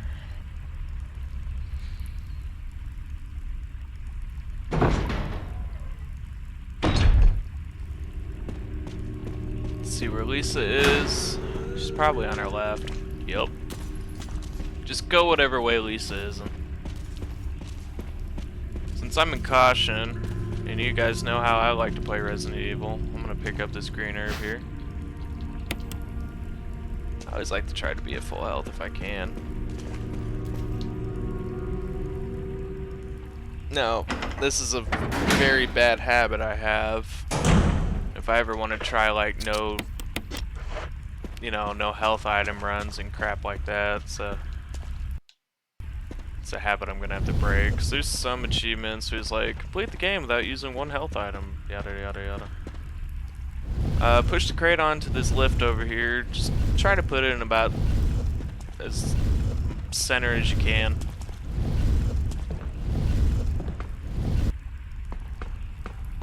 And then push the button.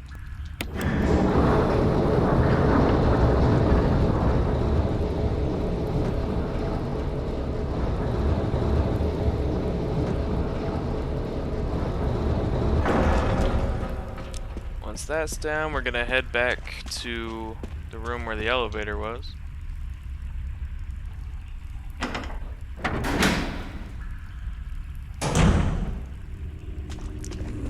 What way is she? She's right there, so we go the other way.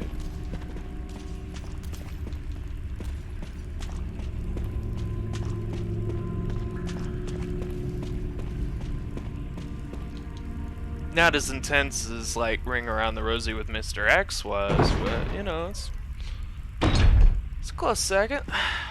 So once we get back in here, run all the way across here.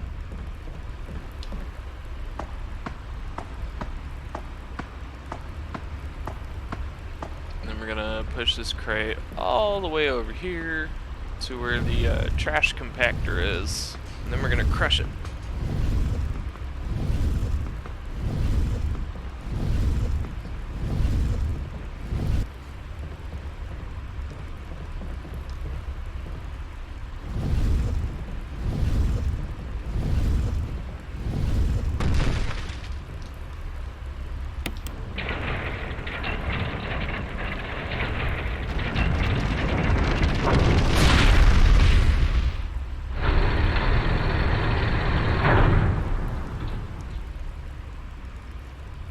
That is a broken flamethrower that we just broke, but we need it to unlock a door.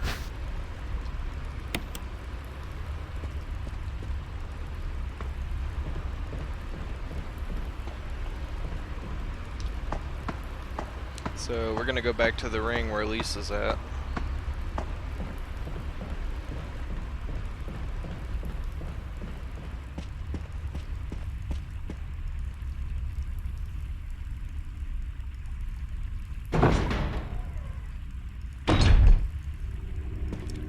Guess Lisa's left. Oh god, don't quick turn. Woo! That's exactly what got him killed by the boulder. Flip this lever. And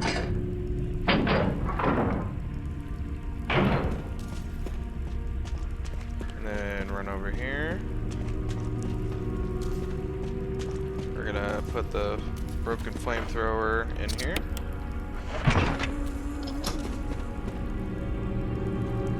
We don't have to worry about Lisa for a little bit.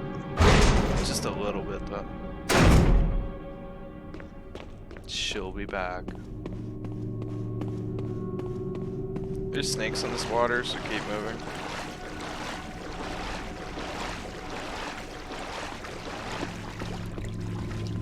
Gonna pick up the jewelry box over here.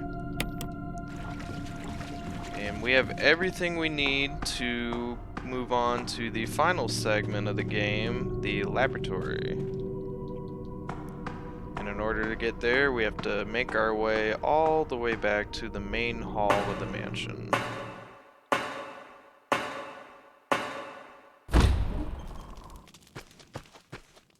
So let's go back to the mansion.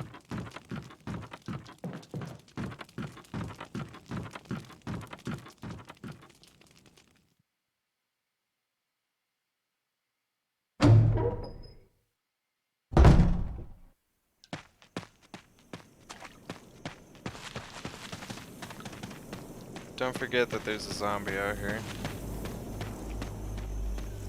Look around that tree. And the graveyard's got a couple zombies in it now. We're gonna avoid them by hugging the right side wall.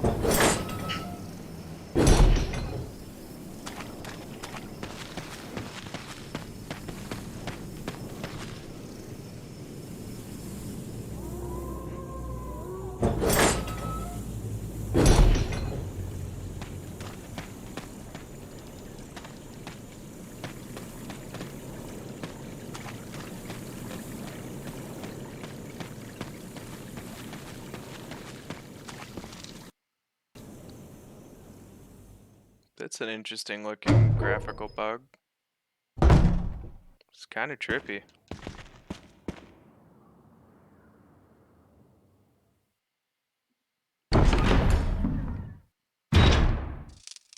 Make sure to pick up this stone and metal object too.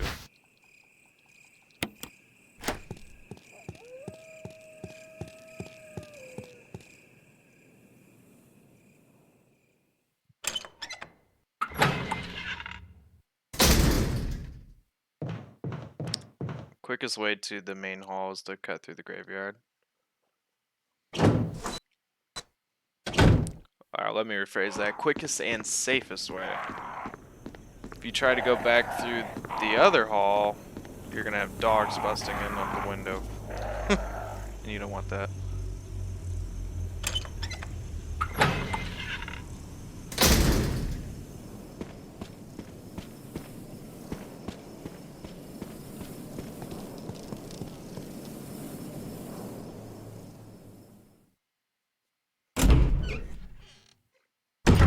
Once we get to the main hall here, we're gonna go under these stairs over here. And then gonna open up the jewelry box. It's gonna give us the stone ring. Combine the metal object with the stone ring, and then put both of these objects into the door here. And if I remember right, if you're playing the GameCube version of this game, I think this is the point where you would have to swap to disc 2. If I remember right. I haven't played the GameCube version since I was a kid.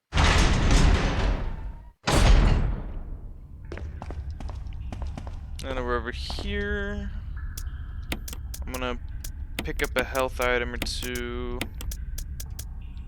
and the assault shotgun just in case things get messy, but it shouldn't. And then make sure you have the eagle and wolf metal on you as well.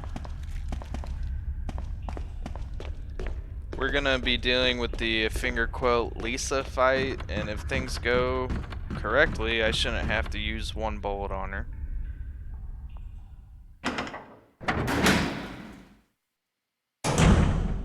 Because Wesker will be doing it for us.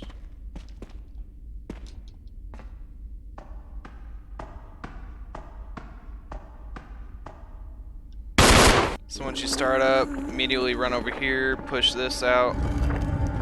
If you're able, get the one on the other side. But since Lisa hopped over, I'm not sure how I feel about that. So I'm gonna just run over here and push this. Lisa hopped over here, so I'm gonna run over and do this. I might have to take at least a hit here. Ooh, no, we're quick. And then push this off. Nice.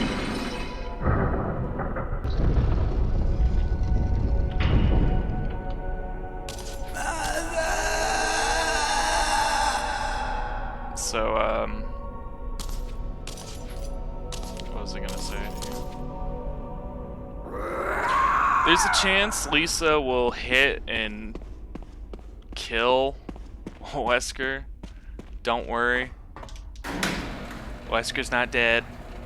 It doesn't affect the game. It doesn't affect what ending you get. It just means Wesker stopped shooting her and possibly stunning her. That's all it means. Once we get to the top of the elevator, we're going to use the wolf metal in this one.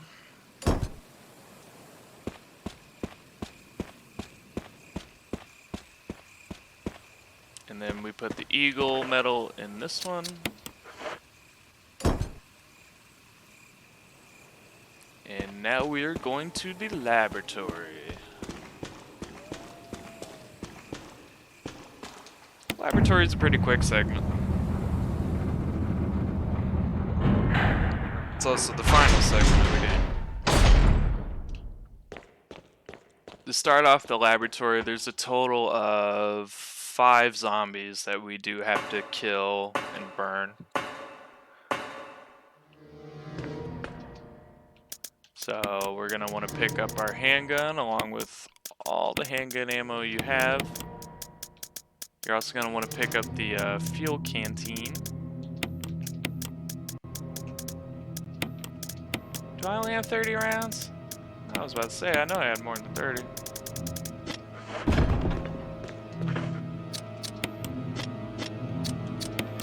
And, yep, get the handgun out and ready. We're gonna be killing some zombies.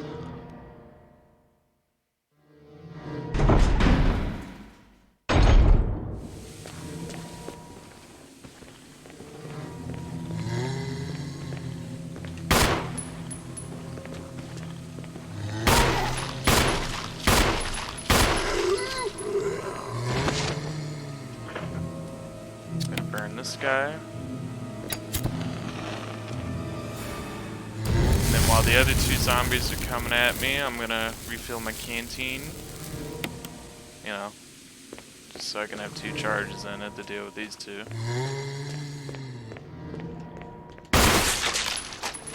We got a head pop on one.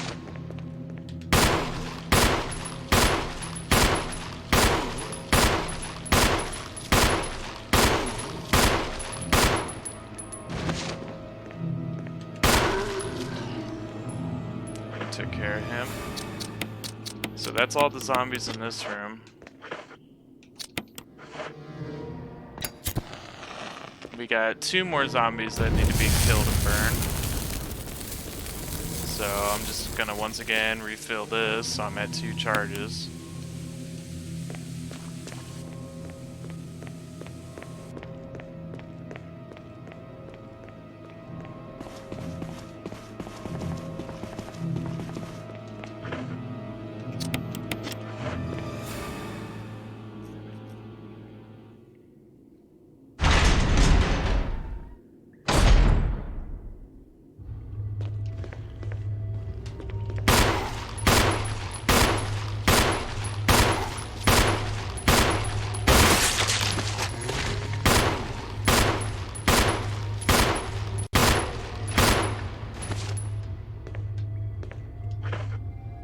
They're both dead.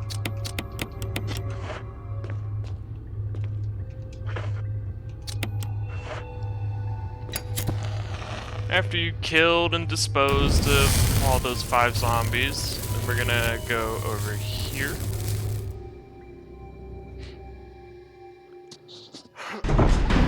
Excuse me. We're gonna go to this computer. And the login is John, John. The password is Ada, Ada.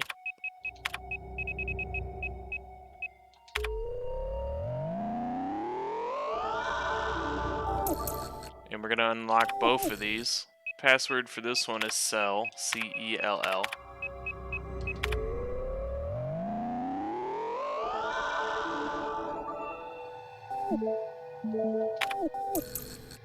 And this one we unlock for free.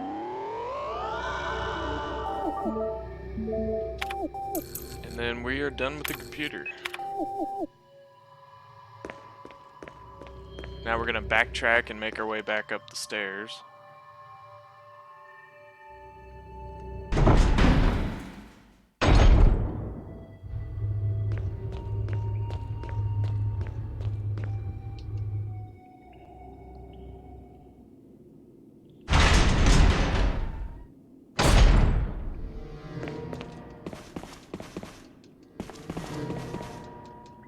And on top of these stairs we get Modisc number 2, which we need to save Jill. There's 3 in total. We got 1 at the mansion. That was number 2.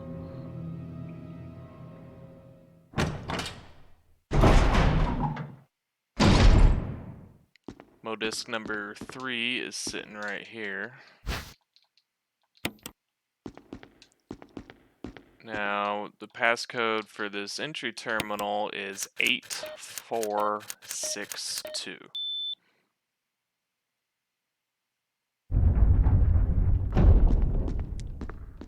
And we're gonna grab the laboratory key.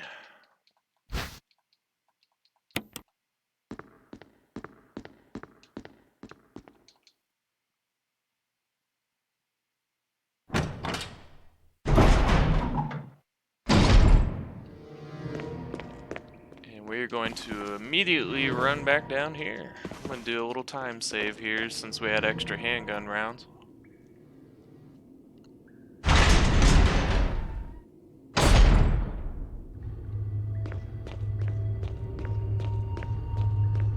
Just gonna pre-unlock this door, but we're not gonna go through it yet. And then unlock this door so we can discard the laboratory key. There's 2 zombies in here, but don't worry about burning them. They just disappear. They don't turn into crimson heads. I think it's because they're like naked lab zombies or something like that. I'm not really sure.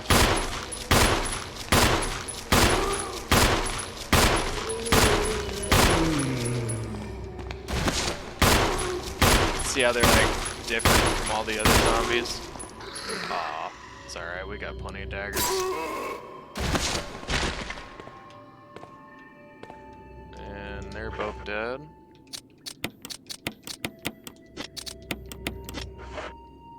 I'm gonna go into this area real quick.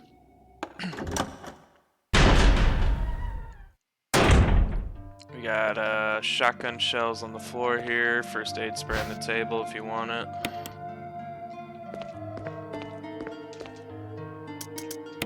We can get rid of the fuel canteen and re-pick up the assault shotgun, along with any shotgun shells you might have left.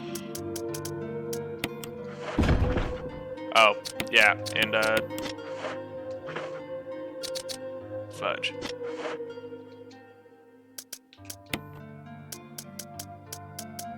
Need to pick up the 3rd Modisc.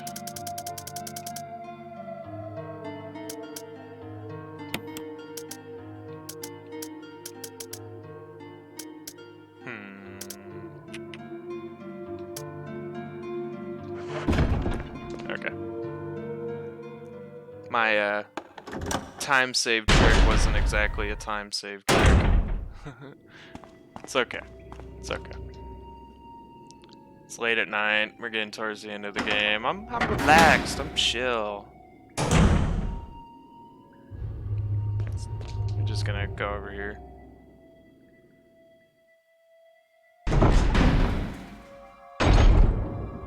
Alright. So hop up here, go through the vent, and then run across here, go through this vent.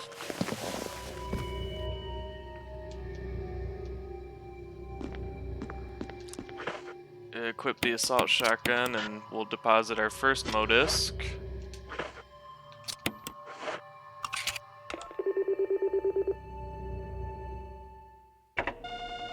We need to find 3 terminals to put these in order to unlock Jill's door. Push this once, and that's going to cause one of the bugs to come out. Bugs usually take about 2 shots to kill. If you're lucky, you can down one in one, but most of the time you're not lucky. So we don't actually need to open Jill's door until after the tyrant fight. You miss out on a cutscene if you talk to her before you fight the tyrant. You get a little extra cutscene, but it's just spoiler alert, even though y'all about to see it. It's just Jill saying, Wesker's the bad guy. It is what it is. Next up, we'll go over here.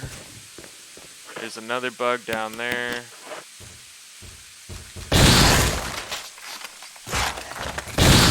Aw. He took 3 because I didn't wait for him to get closer. so that was my fault.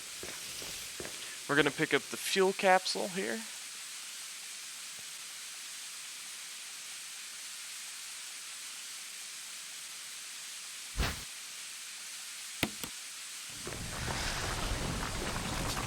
And then we're gonna run all the way back. Me doing my quote-unquote time hack really didn't help anything. Fighting the bugs with the pistol is extremely crappy. So I didn't want to go and deposit that first Modisc till I had the shotgun.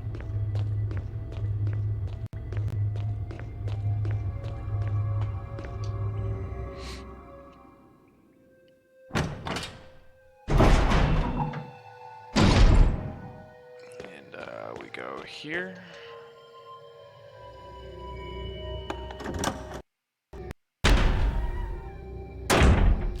There's one more naked lab zombie in here. Okay. We just get a nice lucky headshot. And this terminal is where we'll deposit the second Modisc.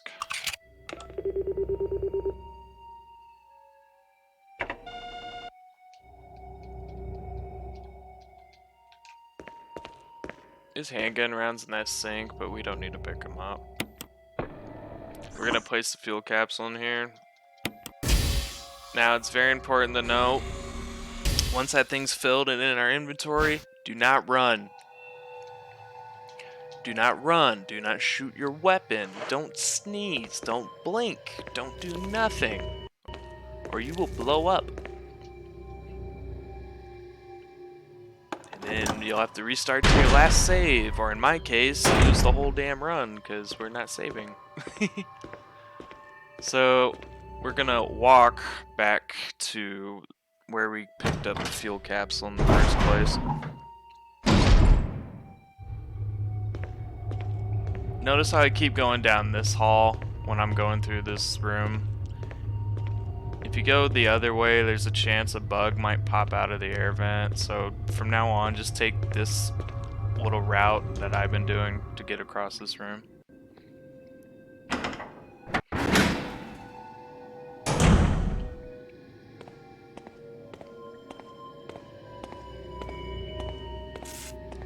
Chris has a very casual walk. Like, look at that, man. Got the arm wave and everything. I really feel like the game developers put this segment in the game just to force us to watch what a beautiful job they did with the stroll model, you know? Like, look at that, man. And this was made on GameCube engine, bro. That says something. Anyways, deposit the fuel capsule here. Take a sigh of relief, you survived without blowing up. We're gonna run over here. You can skip this bug.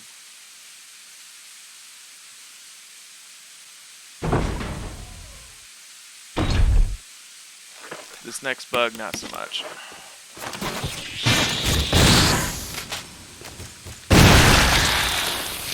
He tried. We're gonna deposit the final Modisc here.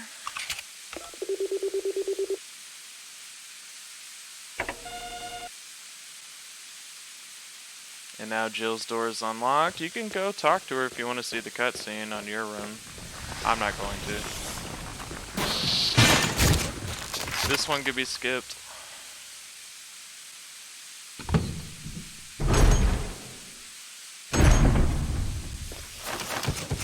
This one can't be skipped.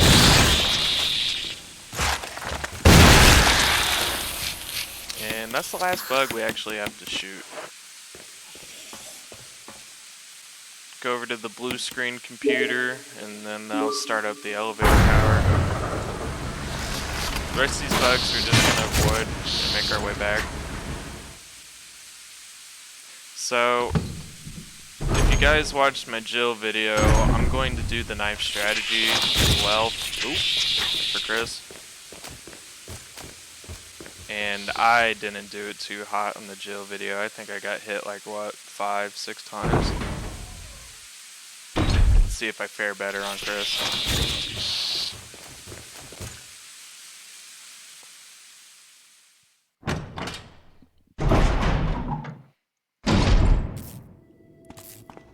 So the knife strategy on the tyrant's pretty simple. You just slash his butt. Always slash from the butt. And when he starts to turn around, you just run by him. And then go to slash his butt again. Auto aim makes this strategy a hell of a lot more easier. I'm not sure how the hell I would feel about trying this, you know, on the real survivor mode without auto aim, but yeah. So, knife, some health items, and we are ready to go do our first tyrant fight.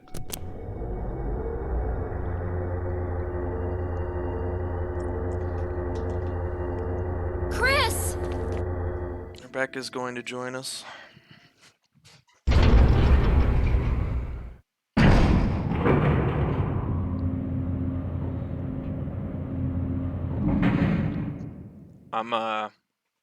I'm gonna get a little quiet here so I can focus. Although I'm sure y'all are tired of hearing me talk at this point.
No hits. Y'all can't see it, but I'm flexing right now. Oh, 0 hits. Oh, that was beautiful. Freaking beautiful. So go over to the computer and lock the door. Make sure you talk to Rebecca before you leave. And then now we're gonna go and let Jill out of her cell.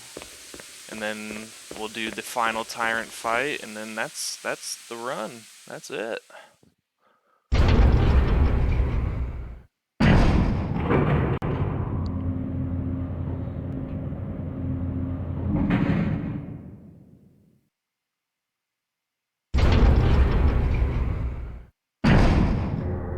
Chris? What?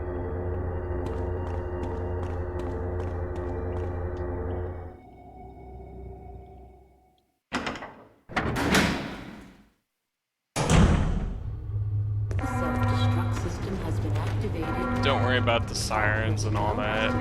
The time limit doesn't actually start till we get to the elevator. Don't let the game scare you. Like, you could deposit all the Mo discs still if you wanted to. But we're gonna pull down all 3 of these levers.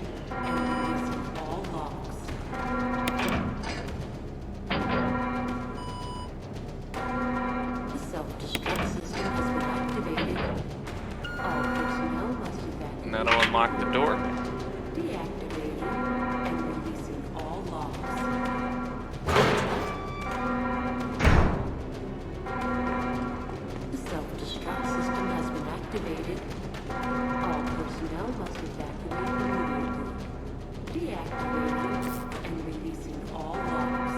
And we'll go in the door where Jill is. Self-destruct system has been activated. All personnel Now, before we leave, go back to where Jill's cell was. There's gonna be there's shotgun ammo in there that we actually probably need. Because we're completely out of magnum ammo, if I remember correctly, so our main weapon for the final tyrant fight is going to be the shotgun.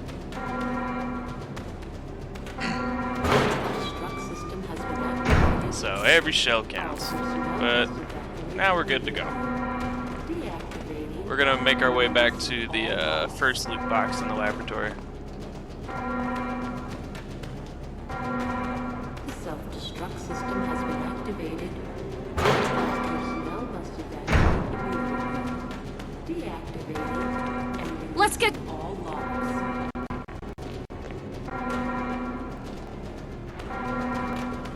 The self-destruct system has been activated. All personnel must evacuate immediately. Deactivating and Releasing all locks.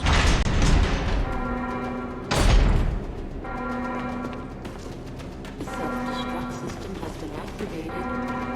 All personnel must evacuate immediately. Deactivating and releasing all locks. So, tyrant fight goes the same for Jill and Chris. The self-destruct system has been activated. Although it takes a little longer for Chris because we don't have a frickin' grenade launcher. Deactivating So, releasing all locks. like I said, I'm almost 100% sure we're out of magnum rounds. The self-destruct system has been activated. All personnel must evacuate immediately.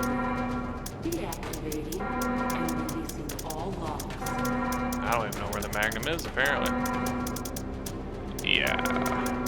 The self-destruct Alright, system so has been activated. shotgun, ammo, health items. Make sure you leave one inventory slot free. Deactivating and releasing all locks.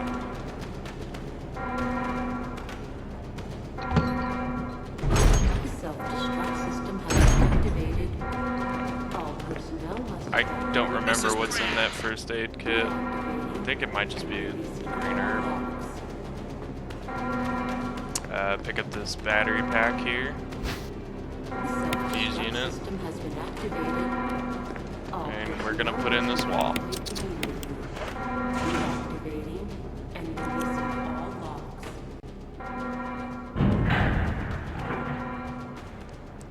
locks. So we have 20 shots in total. We have to get the tyrant damaged enough to where Brad will drop the rocket launcher. Rebecca's gonna be helping us in this fight, but she only has a pistol, so she really doesn't do much. There's another plus Jill had. Frickin' Barry has a magnum. This world is so mean. Everybody hates Chris. Grab the signal rockets, place them in the center here, and fight time.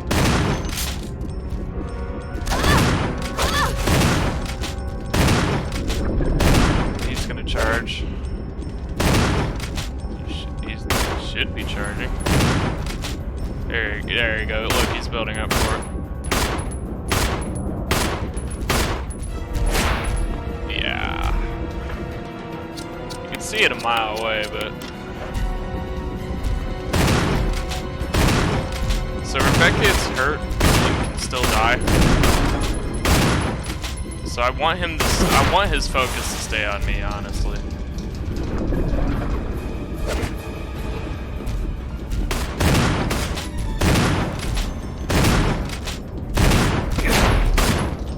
Like, I'm okay taking these hits, because I need Rebecca to be alive for the best ending. And I have health items, she doesn't. Although I am running out of ammo. Oh, thank God. As soon as the rocket drops, make a run for it. I'm gonna move away from Rebecca so his charge doesn't get to her if he does do a charge. And then rocket.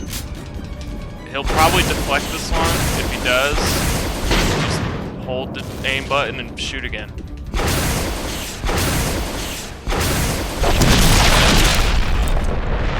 And we did it. That's Chris Hard. Best ending.